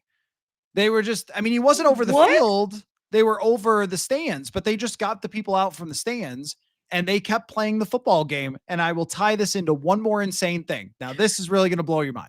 Okay, I'm ready. So in that game, it's a meaningless game. They've already missed the playoffs. It's against the Bears. None of us are paying any attention to the game. We're just watching this protester wondering, they're going to live or die. And so I don't remember much about it, but I do remember that Matt Barkley caught a touchdown. Journeyman backup quarterback Matt Barkley. The play of which Matt Barkley, the quarterback of the Bears, caught the touchdown was the Philly special. It was the play that the Philadelphia Eagles copied to create the Philly special. And then Philadelphia runs it in 2017 Super Bowl in Minnesota in the same end zone that Matt Barkley caught that touchdown underneath the protester. That's so Welcome cheeky. to Vikings football, Maggie. What is happening? We don't know. That's one season. Oh my God. I can give you two quick ones. I know we're just in story time right now, but one of mine was I was at the NFL draft, just like doing my normal NFL broadcasting responsibilities. And I always try to go to the gym before these things because they're crazy days, whatever. You got to clear your head. And listen, I'm trying to work on my upper body strength. I'm a woman. I failed on my upper body strength test in college. I can't do a pull up. So I'm trying to do push ups, but mind you, I'm doing knee push ups. So I'm over here struggling on a yoga mat doing knee push ups. I look over next to me and Kevin Stefanski's over here grabbing like the 50-pound weights to do curls right next to me. And I'm like, I might as well pack it up. What am I doing right now at 7 a.m. at the NFL draft? Can't even do a knee push-up, and Kevin Stefanski's curling 100 pounds. Well, that sort of reminds me of the combine where sometimes it feels like you're in some sort of fever dream Yeah. where you walk by like Sean McVay having dinner with Peter King and you're like, what is happening? Like, is that what I'm seeing in front of me? Yeah. But yeah, that does happen. Steve is curious if you know who Matt Barkley is. I'm not Yes? gonna lie, I might be Okay. outing myself. No. No. Okay. Well, But he I was gave you a willing nod and a smile. you did a backup journeyman quarterback who was thought at one time to be like a great prospect at USC didn't really turn out to be that That way. sounds So familiar. USC has a lot of almost really greats, but never turnouters. he That's like does. their MO, honestly. Also, weren't you a Division 1 athlete and you can't do push-ups? No, okay, listen. That was a lot of that was expository for the story. I can do push-ups. I can't do more than 10 good form push-ups. When I'm talking about push-ups, I'm talking about your college strength coach making sure your elbows are at a 90-degree angle, that your chest is hitting the floor at the right time. Can you do a certain amount in a certain time? I can do push-ups. Can I do the amount that they required of me in the certain time with proper form? That's where things get tricky. So, someone's asking in the comments, what do I think about the $400 fine Sophie Cunningham received for a foul? What? I I think honestly you're looking at the wrong show for that, I think. I honestly do not know what that is talking about. Sorry to have read that out loud.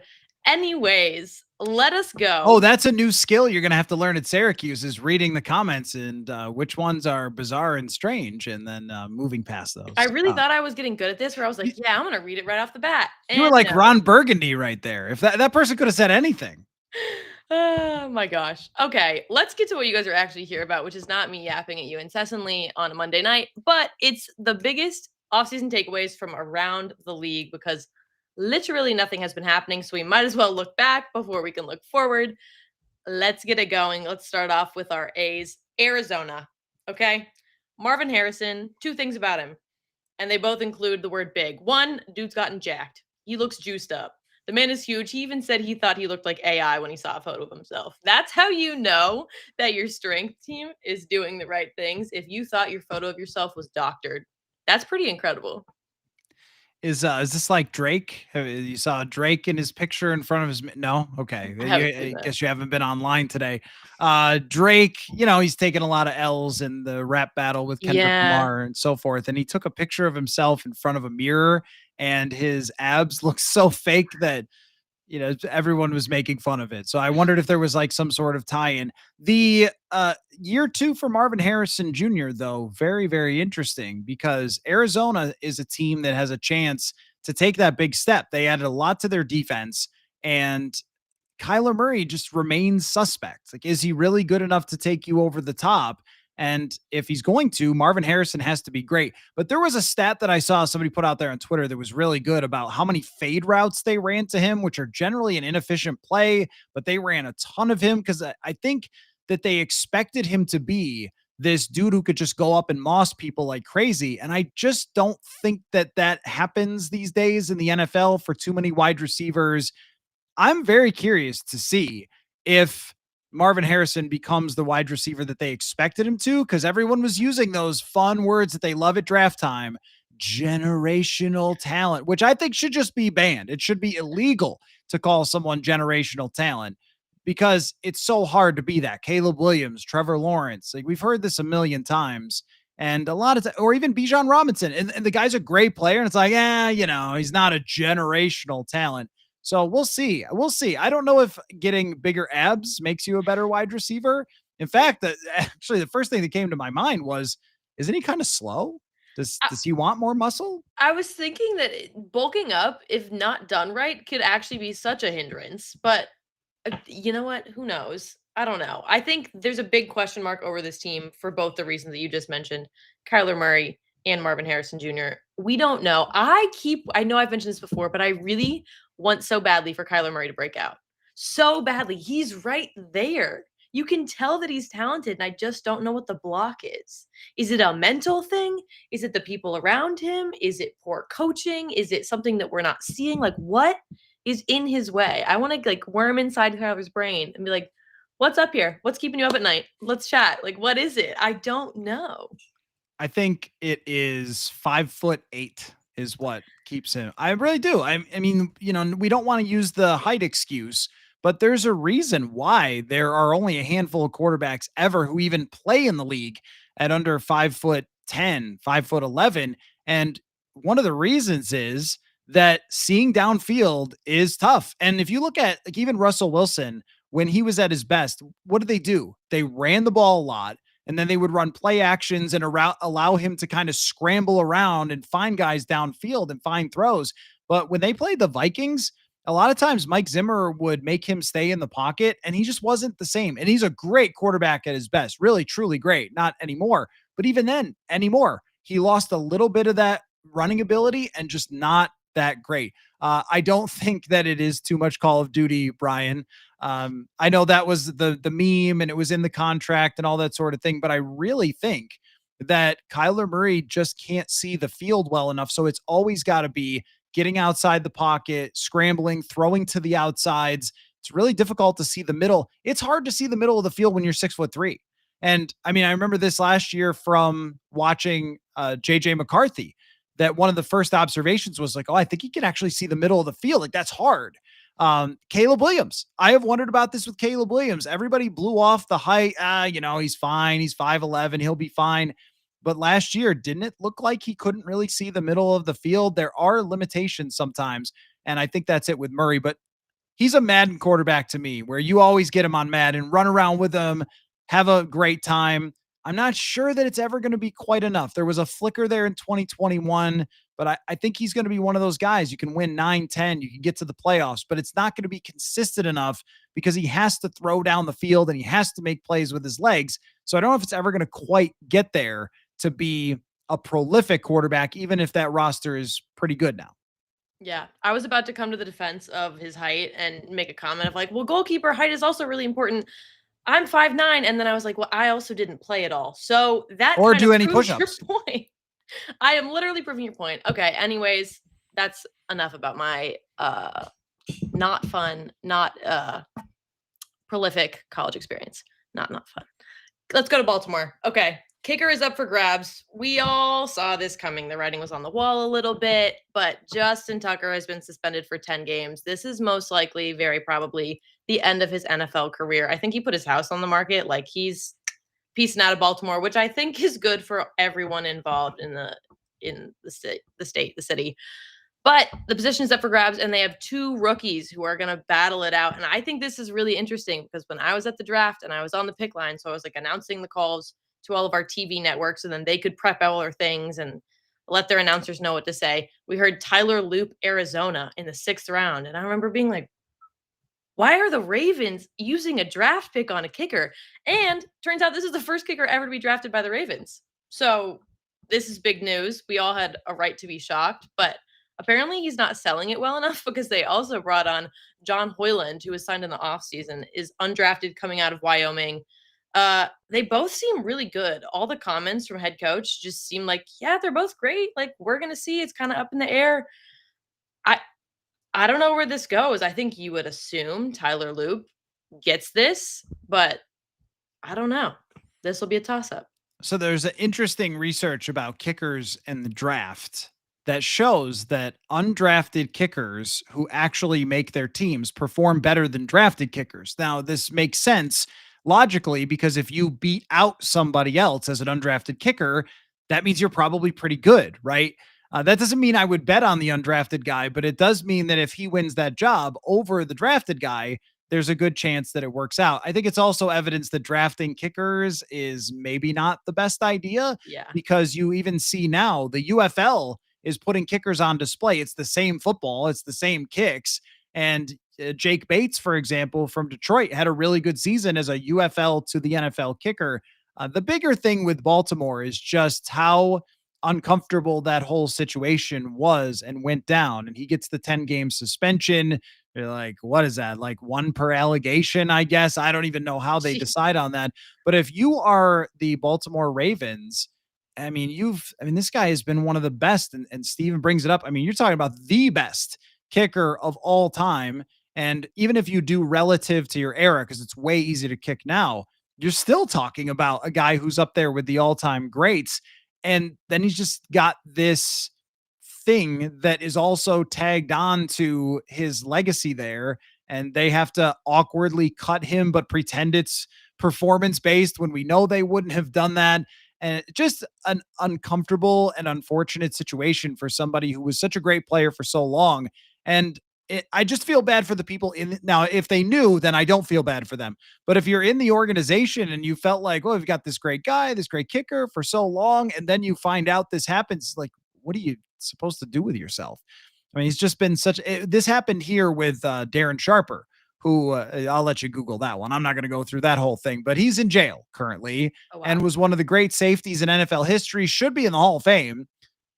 Peter King got himself in some hot water with fans when he said Darren Sharper should still be in the Hall of Fame, even though he's in jail because he was that good of a player. I know it's awkward, but I mean, you can keep people out because of that. But the whole thing just ends up being like, oh, really? Really? This is what Yeah. you decided you needed to do to ruin your reputation. So it's Yeah. unfortunate and ugly. And I'm glad it's someone else's problem in the media, Yeah. not mine, because that would be a nightmare to cover. I mean, it's also really unfortunate not to get too far off the football side, but also you think about his reputation, also the reputation of his family and his kids. My gosh, this is just like such a messy situation in general. And yeah, it's like you said, one of the league's most accurate kickers for 13 years. Was really beloved by the organization and by all the fans, like had a great following. So it's just, I don't know, people with power doing messy things that they really don't need to be doing. Yeah, this Anyway, opened up on the golf course some very interesting conversations with me and other reporters about that whole thing of just why would anyone do this? But I'll just leave that there and we can move on to the next rhetorical subject. But question. I have to jump in quick because I did forget one of the three sponsors for tonight's show. So let me run through that and we can reset the conversation in a less uncomfortable place.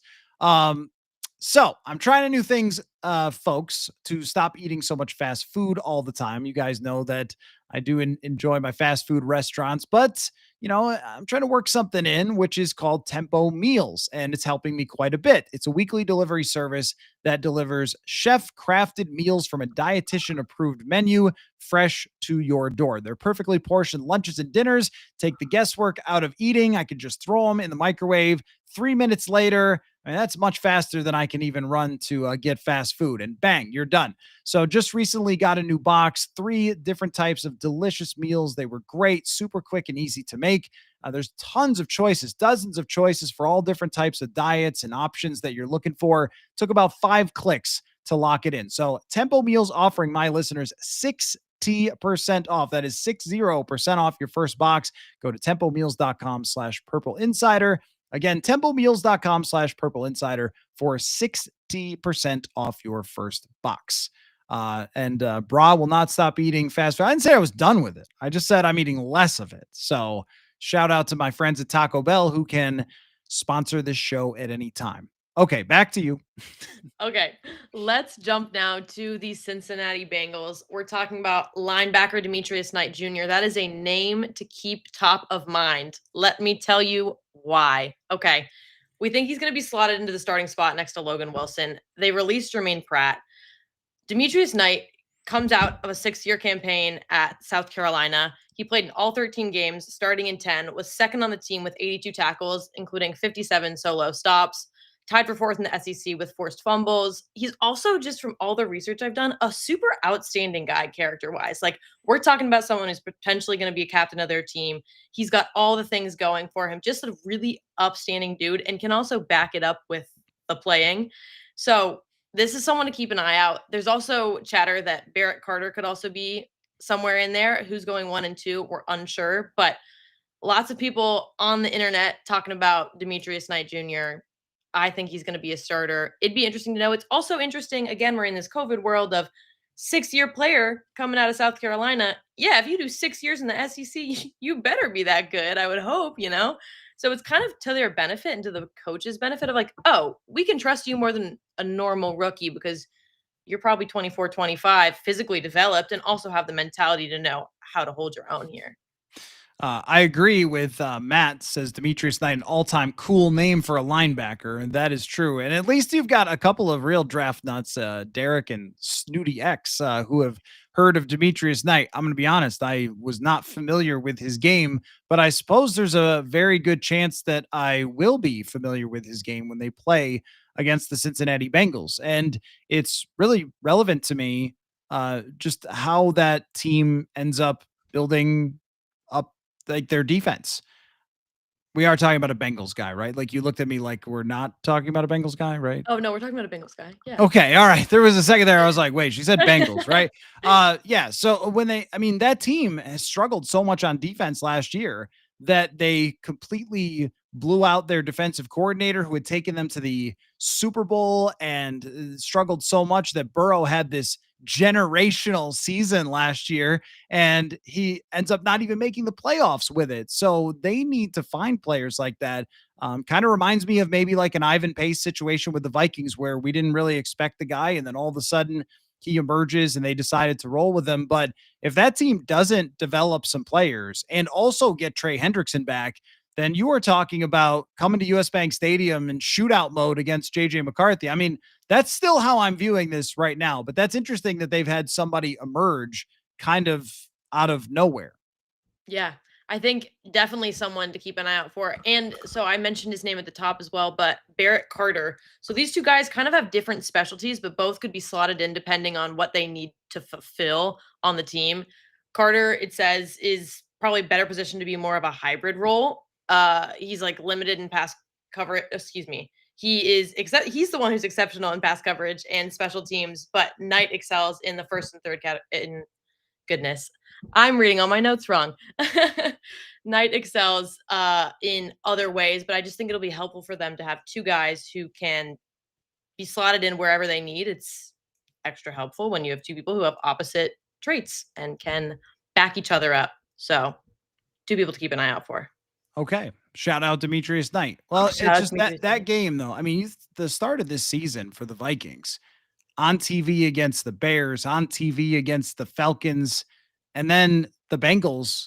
I mean, this is just like you got a lot of drama there as far as seeing Joe Burrow and then two 2024 quarterbacks. So that game though is one that, as you're looking through the schedule, it's one that they need. And whether the Bengals actually have a good defense or not, and they do flip from year to year defenses. I mean, you look at the Vikings defense in 2022, it's the worst in the league.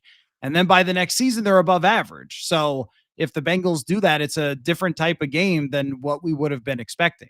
So even though I am not familiar yet with Demetrius Knight's game, I do know that like defenses in the offseason, as we're trying to figure out, well, this team looks stacked or this team looks like they're going to struggle. You just don't really know, especially when they change coordinators. Yeah, lots up in the air. Also up in the air, as we've all been talking about, Cleveland and the quarterback room and that really fun, super quirky situation. Cameron Wolf came on the NFL Network and said that the Cleveland Browns think they can develop Kenny Pickett in the same way the Vikings did with Sam Darnold. And I am just not buying that for one. I'm not biting. Okay. He thinks Joe Flacco would go number one. Kenny Pickett's number two. They're kind of up there. The Joe Flacco thing makes sense to me. He's played under Kevin Stefanski's offense before. The guy's done his time in the NFL. We know he's good. You know, he's a respected quarterback. Comparing Kenny Pickett and Sam Darnold feels like a wildly off comparison here. Let's go through the two players, shall we? Okay. Let's look at Sam Darnold. You have a former number 3 draft pick who joined the Vikings on a 1-year, $10 million deal and who came in eyes wide open to the fact that he'd probably be competing with JJ McCarthy, maybe even playing backup. And then all of a sudden was thrust in the spotlight week 1. You got a whole team on your hands, figure it out. And he did. He did. Went above and beyond. Everyone thinks and knows that Sam Darnold had a breakout year last year, total stud. But to say that the Vikings developed Sam Darnold feels a little overblown. He was there for 1 year. Sure, he has good coaches, he has good people around you, but how much development happens in a year? I think you have all those growing pains with the Jets. You figure it out, and then you come here and you ball out because all the stars aligned. But I mean, to say that the Vikings developed him is giving them a lot of credit. Right. I mean, it was more that the Vikings maximized Sam Darnold to Right. the point where he showed what he could really be in the NFL. There wasn't enough time to really develop him. In fact, if we're going to give anybody credit for developing Sam Darnold, it would actually be Kyle Shanahan because he was the backup quarterback for the 49ers that went to the Super Bowl in 2023. And that was something that he talked about a lot. It was something that O'Connell talked about a lot, that year getting off the field and being able to watch how Brock Purdy effectively played quarterback that year. And he talked about Purdy not trying to do too much, not trying to make something where there wasn't, just running the offense, and the offense works and getting it to the playmakers. And those things really helped him develop his mind as a quarterback because physically he was freakish. And that's why he was such a high draft pick with the arm talent, the mobility, and things like that. But as far as like understanding how to play the position, I don't know that he ever got to learn that. It was a messy situation with the Jets right from the beginning. I remember looking at this. I think his offensive coordinator never coached again in the NFL. The guy Seriously? for his first year with the Jets, the guy never even ever coached again. And then he had Adam Gase. That was I mean, he had the worst situation ever. So I think all they did was take what San Francisco had developed and helped Sam Darnold with, and then build on it. But the focus here for me for that comparison would be physical talent. I mean, Kenny Pickett should thank Jordan Addison every day of his life for making him look like a first round quarterback because Addison was unreal, won the Bolitnikoff Award that year, and he was catching everything that Kenny Pickett was heaving up in the air. But Pickett has small hands, doesn't have a super strong arm, is not all that mobile. I mean, okay, he did a couple of things in college mobile wise, but that's not the same as doing it in the NFL. He was not really that big of a threat with his legs in the NFL. I mean, he's just mid across the board. He's got backup caliber talent where Sam Darnold was the number 3 overall pick. And, you know, we're going to hear this a lot, though. We're going to hear this a lot. Every team that picks up a failed former top quarterback, I'm sure they're saying it in Indianapolis. Well, you know, Sam Darnold. And my answer would be, I mean, two things. I mean, one, Sam Darnold probably had the worst situation anybody's ever had coming out, but also KOC, Justin Jefferson, Jordan Addison.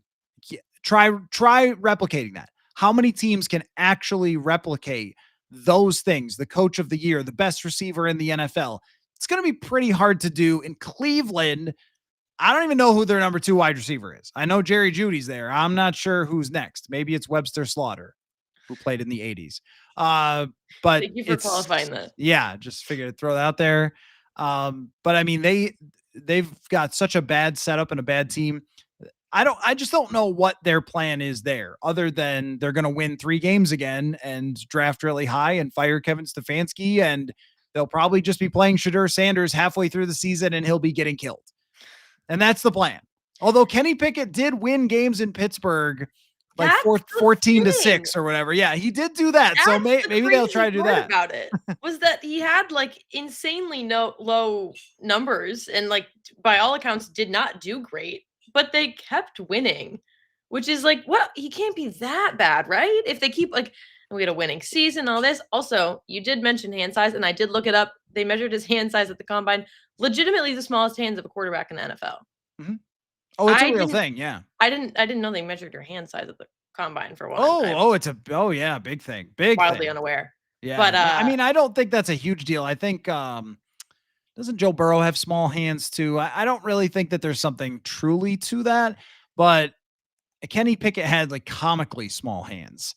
he's got to wear the gloves for a reason, you know? So it stuck with him. But yeah, I mean, I think their only real plan is probably just to try to win games by incredibly low scores and get 7 or 8 wins so Kevin Stefanski can keep his job, which sounds like a circle of hell that I would never want to be part of. Yeah, not one for me either. But somewhere we are a part of is the Vikings. I read an article that I would like to debate with you and chat about, an ESPN article that said, let's look at proposing one final offseason move for all 32 teams by an author, the journalist Aaron Schatz. So for the Minnesota Vikings, he proposed Matthew Judon. Judon. Yep. Excuse me, guys. Matthew Judon coming to the Vikings. Here's the thing. I'm against this one. I think this is a no. He hasn't been prolific. He has a 43 overall PFF grade from last year. He's coming off really poor, honestly, showings from the Atlanta Falcons with 5.5 sacks, and he's turning 33 in August. Like, it doesn't seem like there's any need to sign this guy. Like, why are we stressing out? Why is there an angst here that we like need to fill this backup role? I don't I get it. I think what Aaron is probably thinking there is just that Dallas Turner last year played 300 snaps, and he's kind of the next man up for this outside linebacker rotation. And then there really isn't anybody behind him that is proven. I mean, they have a couple of undrafted free agents that they liked from last year, Bo Richter and Gabe Murphy, and both of those have a chance to develop. They brought in some other UDFAs this year, but it's not like they have anybody that is a proven rotational outside linebacker behind Andrew Van Ginkel and Jonathan Grenard. That's my guess. Matthew Judon, though, I think is just kind of cooked, and Right. I can't really see the benefit. But then again, there might be just an argument for you bring in somebody if it's not working out. I'm just I'm not for this, just sort of defending the article. And I know Aaron, he's a friend of mine, but he might be thinking you've already done so much on defense with guys in their 30s and stacked it up, and Atlanta might be just looking to move on from him for nothing. So what downside would there be to adding someone who is cheap to acquire and then is probably here for a year and maybe could help you in some sort of rotation? That would be the thinking. I Yeah. I don't think it's really necessary, but you never know. When training camp gets going, somebody gets hurt and then all of a sudden everything looks way different. Somebody gets banged up. If an edge rusher gets banged up, then all of a sudden you're going, well, your depth doesn't look very good, and maybe you have to do something about this. That's what happened last year with Mekhi Blackman. Tore his ACL on the first day of training camp. Now you're having to go look for new cornerbacks. And they signed two of them, Stephon Gilmore and Fabian Moreau, to fill that spot. So, yeah, you never really know. Also, if he's doing all 32 teams, that means he has to do somebody for the Vikings. This is I'm true. not sure that I know of a better pick other than, maybe a cornerback or something. Yeah, I do think you make a I stand by my statement of no, I don't agree with this, but you do make a good point of we are looking at this from the outside. We have no injuries. It's pearly white. It's so clean. Everyone looks great. We're so excited. The vibes are high. No one's popped a knee. No one's torn an Achilles. No one's right elbow is messed up for 2 years, So sure, I think also price does matter. If we're talking anything very expensive, no, absolutely not. If we can get him for like a few pennies, like cool. Pennies is relative. It's NFL money. We're talking millions, but And I haven't looked at his contract either, if that's even something that's feasible, but the Vikings could potentially do that. Purple Jesus, you're making me laugh in the comments about Dallas Turner leading the league in sacks per snaps played. He had to work hard on that one. He had 3. So it's not like, you know, that's all rookies. Jared Verse, I think, was what, second in the league in all guys in pressures. We all know where this stands right now, and I'm high on Turner. Also, saying calm down is funny because I recall being calm, but I'm high on the idea of Dallas Turner, and it's actually telling that they haven't made a move like this. That they like where Dallas Turner stands in this rotation. So I agree with Matt that if it was really cheap, sure, throw on a player like that. But when you look at the whole roster, there's not a lot of nitpicks to be had with this roster. That's why we spent, so much time early in the show talking about Jalen Ramsey, because that's kind of it. If they were doing something like that, then okay. I mean, I'm not against it, but I'm also not like pounding the table for it. yeah, I hear you. In Chicago, he thinks they should sign linebacker Jalen Reeves-Maybin. The Lions released him this offseason just to clear up some cap space ahead of the final year of his contract. He was a backup linebacker for them, but he was pretty standout at special teams. I think there's no harm here. This feels like no harm, no foul. He could come back under Ben Johnson. He's played with him before. He's obviously great on special teams. I think that's where you use him more. You don't really need him at linebacker. Like he's great to have that depth once again, but he forced 5 tackles, recovered 3 in his career on special teams. That's pretty impressive. One thing I do want to highlight here because it's timely and it's reminding me, he's also president of the NFLPA, which Oh, could be a little messy given this whole collusion thing that's kind of blowing up at the moment.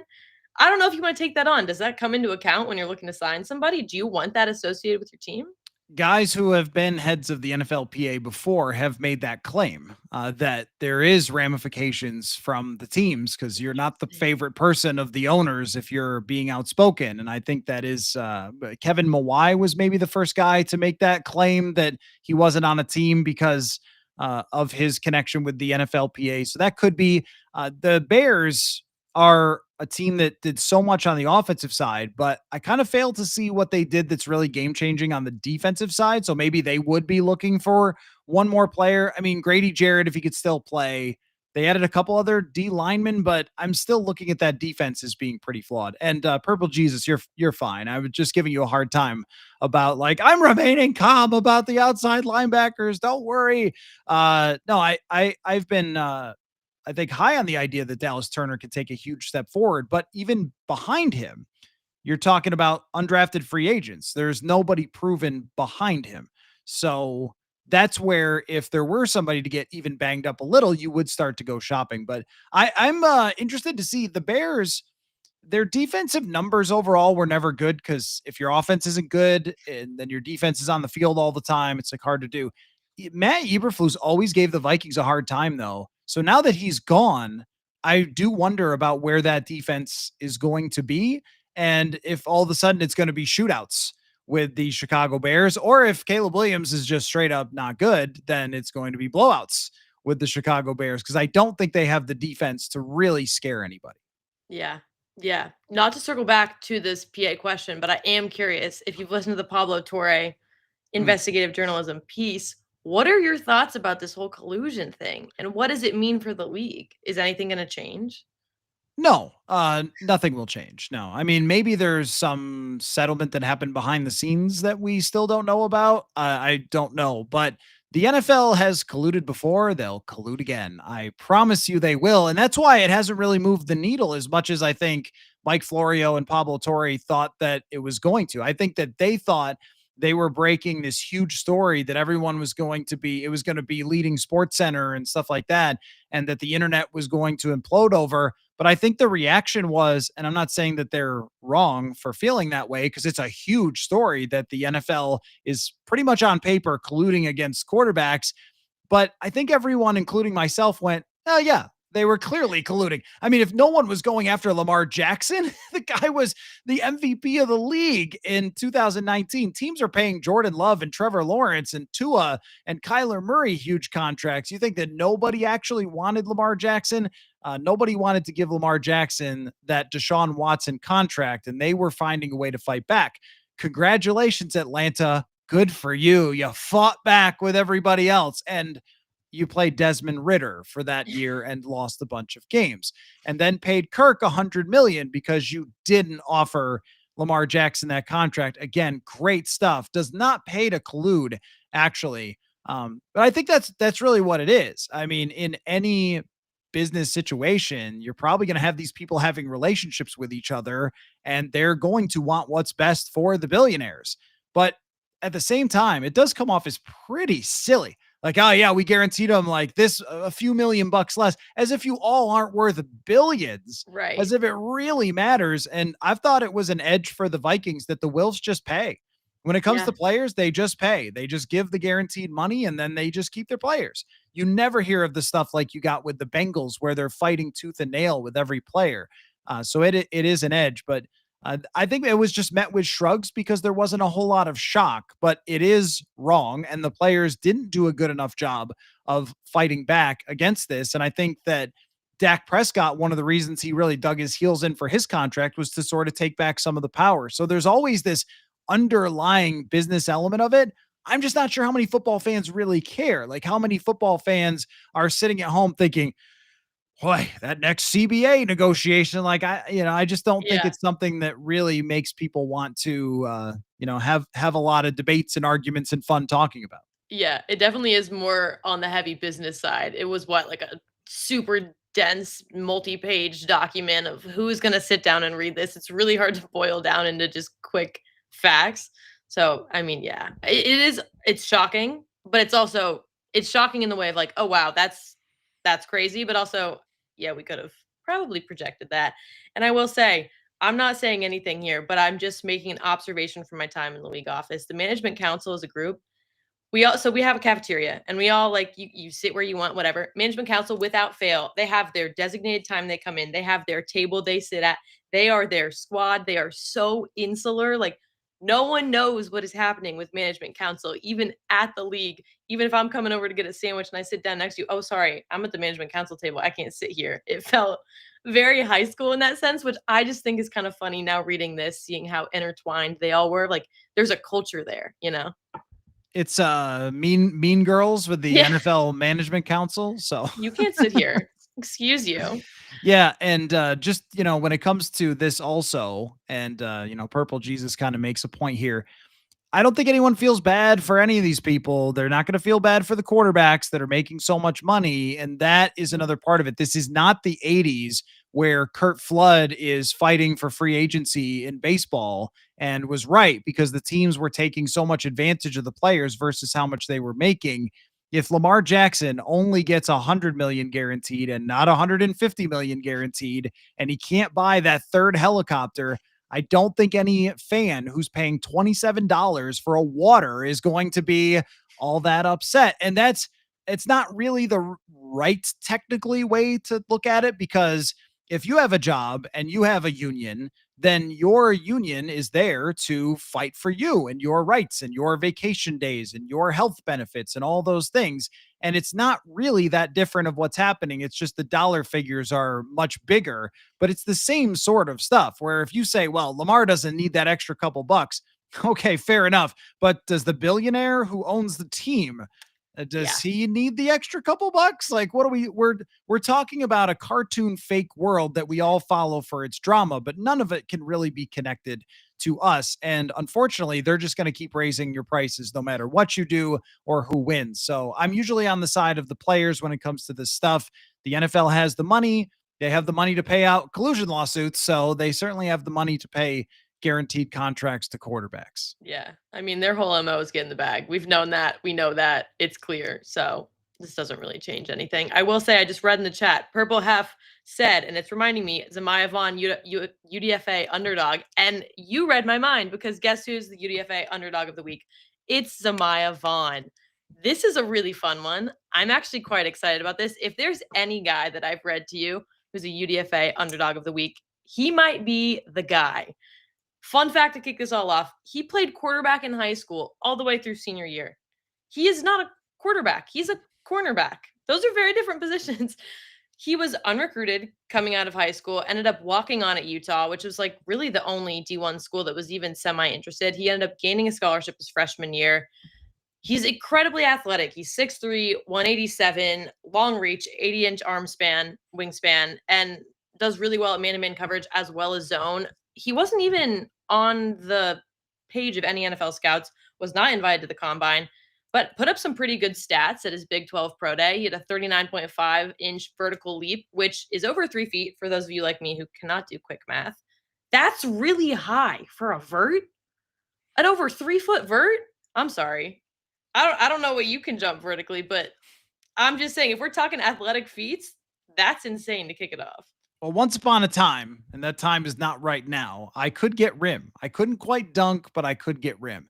And I'm Okay. 6'1.5". So that's a pretty decent vertical Yeah. to be able to at least get two hands on the rim. And if I had like a smaller basketball, because I have Kenny Pickett hands, so there's no way that I could, like Right. With the actually right grip to modifications. get right. Yeah. So a little like if it was a kid's ball and I could grip it, I could dunk it, or I could dunk a baseball. Again, You could dunk a baseball. that was years ago. Anything that I could palm, a football, baseball, but I just couldn't palm the basketball. Not the point.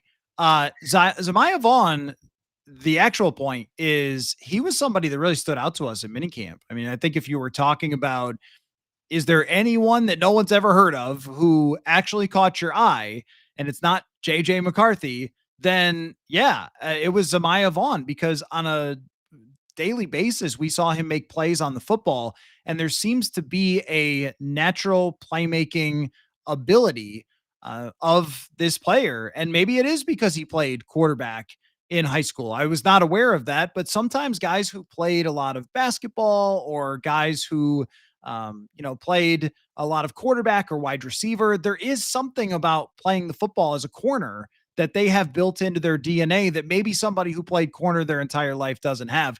And his leaping ability was on display a couple of times. He has become someone that is going into training camp with serious intrigue because of his physical traits. And his numbers were pretty good too at Utah. I'm really surprised that nobody picked him. They were drafting kickers for the Ravens instead of Too drafting busy. potentially good corners. I don't understand that. And Purple Jesus, when it comes to the owners versus the players are not colluding. That's not how that works. Like they're the employees versus the employers. Like so, it's when the employers all collude against the players, that is what is called illegal, and it's you're not supposed to do it. It's against the law. So that's why it's different. But anyway, no, you picked a right one for this because I think that he is definitely a guy to watch in a quarterback room where there's a lot of competition. Yeah, and it's always fun to cheer for someone like this too, where you're like, "Man, you didn't even play this position in high school. How are you here?" Like, this is kind of a feat in and of itself and speaks a lot to you of you just kept going through. Like, there was adversity, you pushed through. There's adversity, you push through. You're undrafted. I think he really has the potential, like you're saying, to be someone that we're gonna see on the field, just probably at a depth position to start off with, but again, you can't teach athleticism, and he also has the stats to back it up. So, There just keep are a your eyes fair on. number of players. Well, and this kind of makes sense because if you're in high school and you're the best player, they probably just give you the football, right? So there is, that kind of happens a lot where someone has played quarterback. I wrote about Gavin Bartholomew, their sixth round draft pick, how he was in the middle of his senior season. They just said, we just need you to play quarterback. This is not working with our guy. We just go out there and do what you can. So, when it comes to, actually asked O'Connell about this, and he said something to the effect of, like, it allows guys to sort of see the field through the most important position and where the ball is. And maybe that just helps someone like Jordan Addison, who played quarterback, or Zamiah Vaughn, understand what the quarterback can see, can't see, how they're progressing through something, how they're reading the field. Or maybe it's just, hey, this meant the guy was a baller growing up. And if you're a baller, you got a chance to make it in the NFL. But he is definitely someone we'll be watching. Yeah. Is that you got 17 more? How did you come up with all this stuff when you were moving to Syracuse, taking your first classes? My goodness.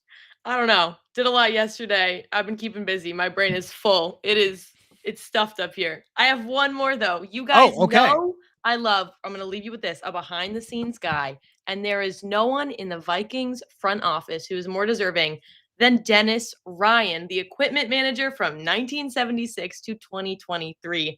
This is such a feel good story. And so we have to end it here. He started part time as an equipment manager, just kind of helping out when he was a teenager, then became at 20 the youngest equipment manager in the NFL ever, period.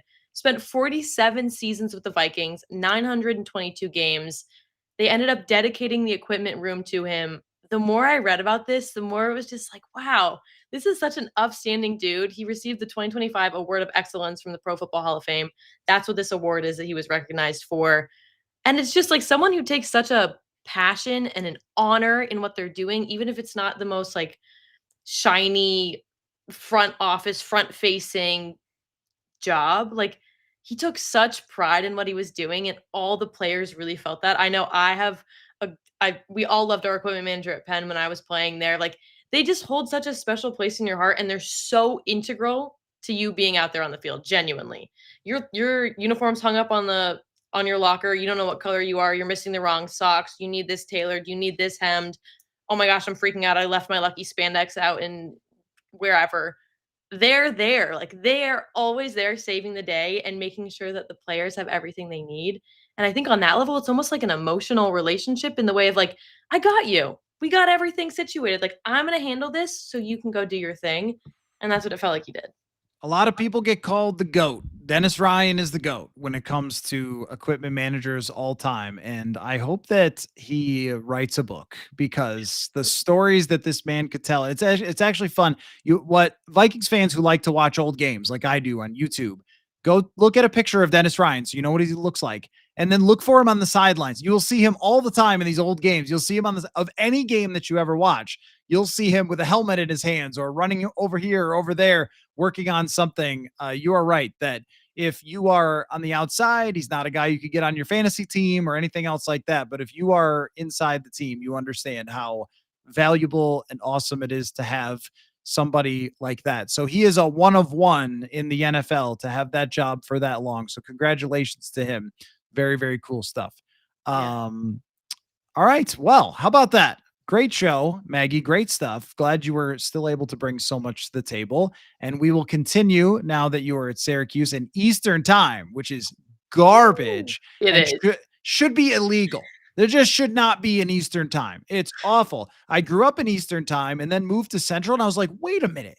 You guys had all the games start at 7 instead of 8? It makes a difference. It Oh, really it's different. does.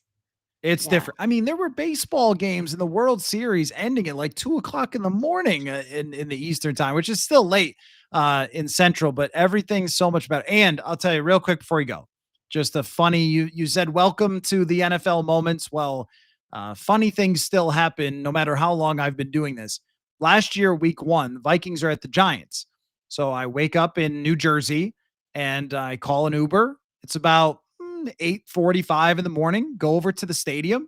I go in, looking around, press box, and I'm like, where's everybody? Like the food's not out yet. Like what's going on? Did I go to the wrong area, which has happened many times? Did I go to the wrong area of the stadium? Am I like missing something? The heck is going on here? Not seeing any of the other reporters. So I just kind of sit down and start, open the laptop and I'm looking around like, what is it? Did I miss something? Game was at 1 o'clock and not noon. And I forgot that. So everyone showed up like an hour and a half later from when I had gotten there because I was sitting there at my usual time to show up at US Bank Stadium. And usually there's people buzzing all over. I'm like, what is going on here? Like, what? Do they not know there's a game? It's week 1. Let's go. And yeah, I forgot what time the game was. You know what? It happens to the best of us. I had to confirm this podcast time with you today as if I haven't been doing it for the past month and a half. So with guests that are in the East, it's always a mess. But you know what? You're still allowed back. So thank we you. will have Mondays with Maggie again next week, and we'll see what pops up then for a little bit of news. But once training camp arrives and gets going, then all of a sudden you're going to be like, oh, I've got a bunch of headlines to work with, as opposed to now where we're poking around and finding our best things to talk about. So Maggie Robinson, thank you so much for your time, and we'll talk again soon. Thank you. Football. All right, everybody. Great stuff. Really good chat conversation tonight. And we'll be live again on Thursday. And I think, trying to think, am I going to do continue the countdown? Most interesting players at training camp? Maybe we'll do that. I haven't gone through my bold predictions yet. We're going to have to do the bold predictions as well. And we'll see what pops up between now and then. So thanks so much, everybody. And reminder, newsletter, purpleinsider.football. Great place to be. I'm going to have a written reaction to Jalen Ramsey ending up with the Steelers and much, much more. So make sure you check that out. And we'll catch y'all very soon. Football.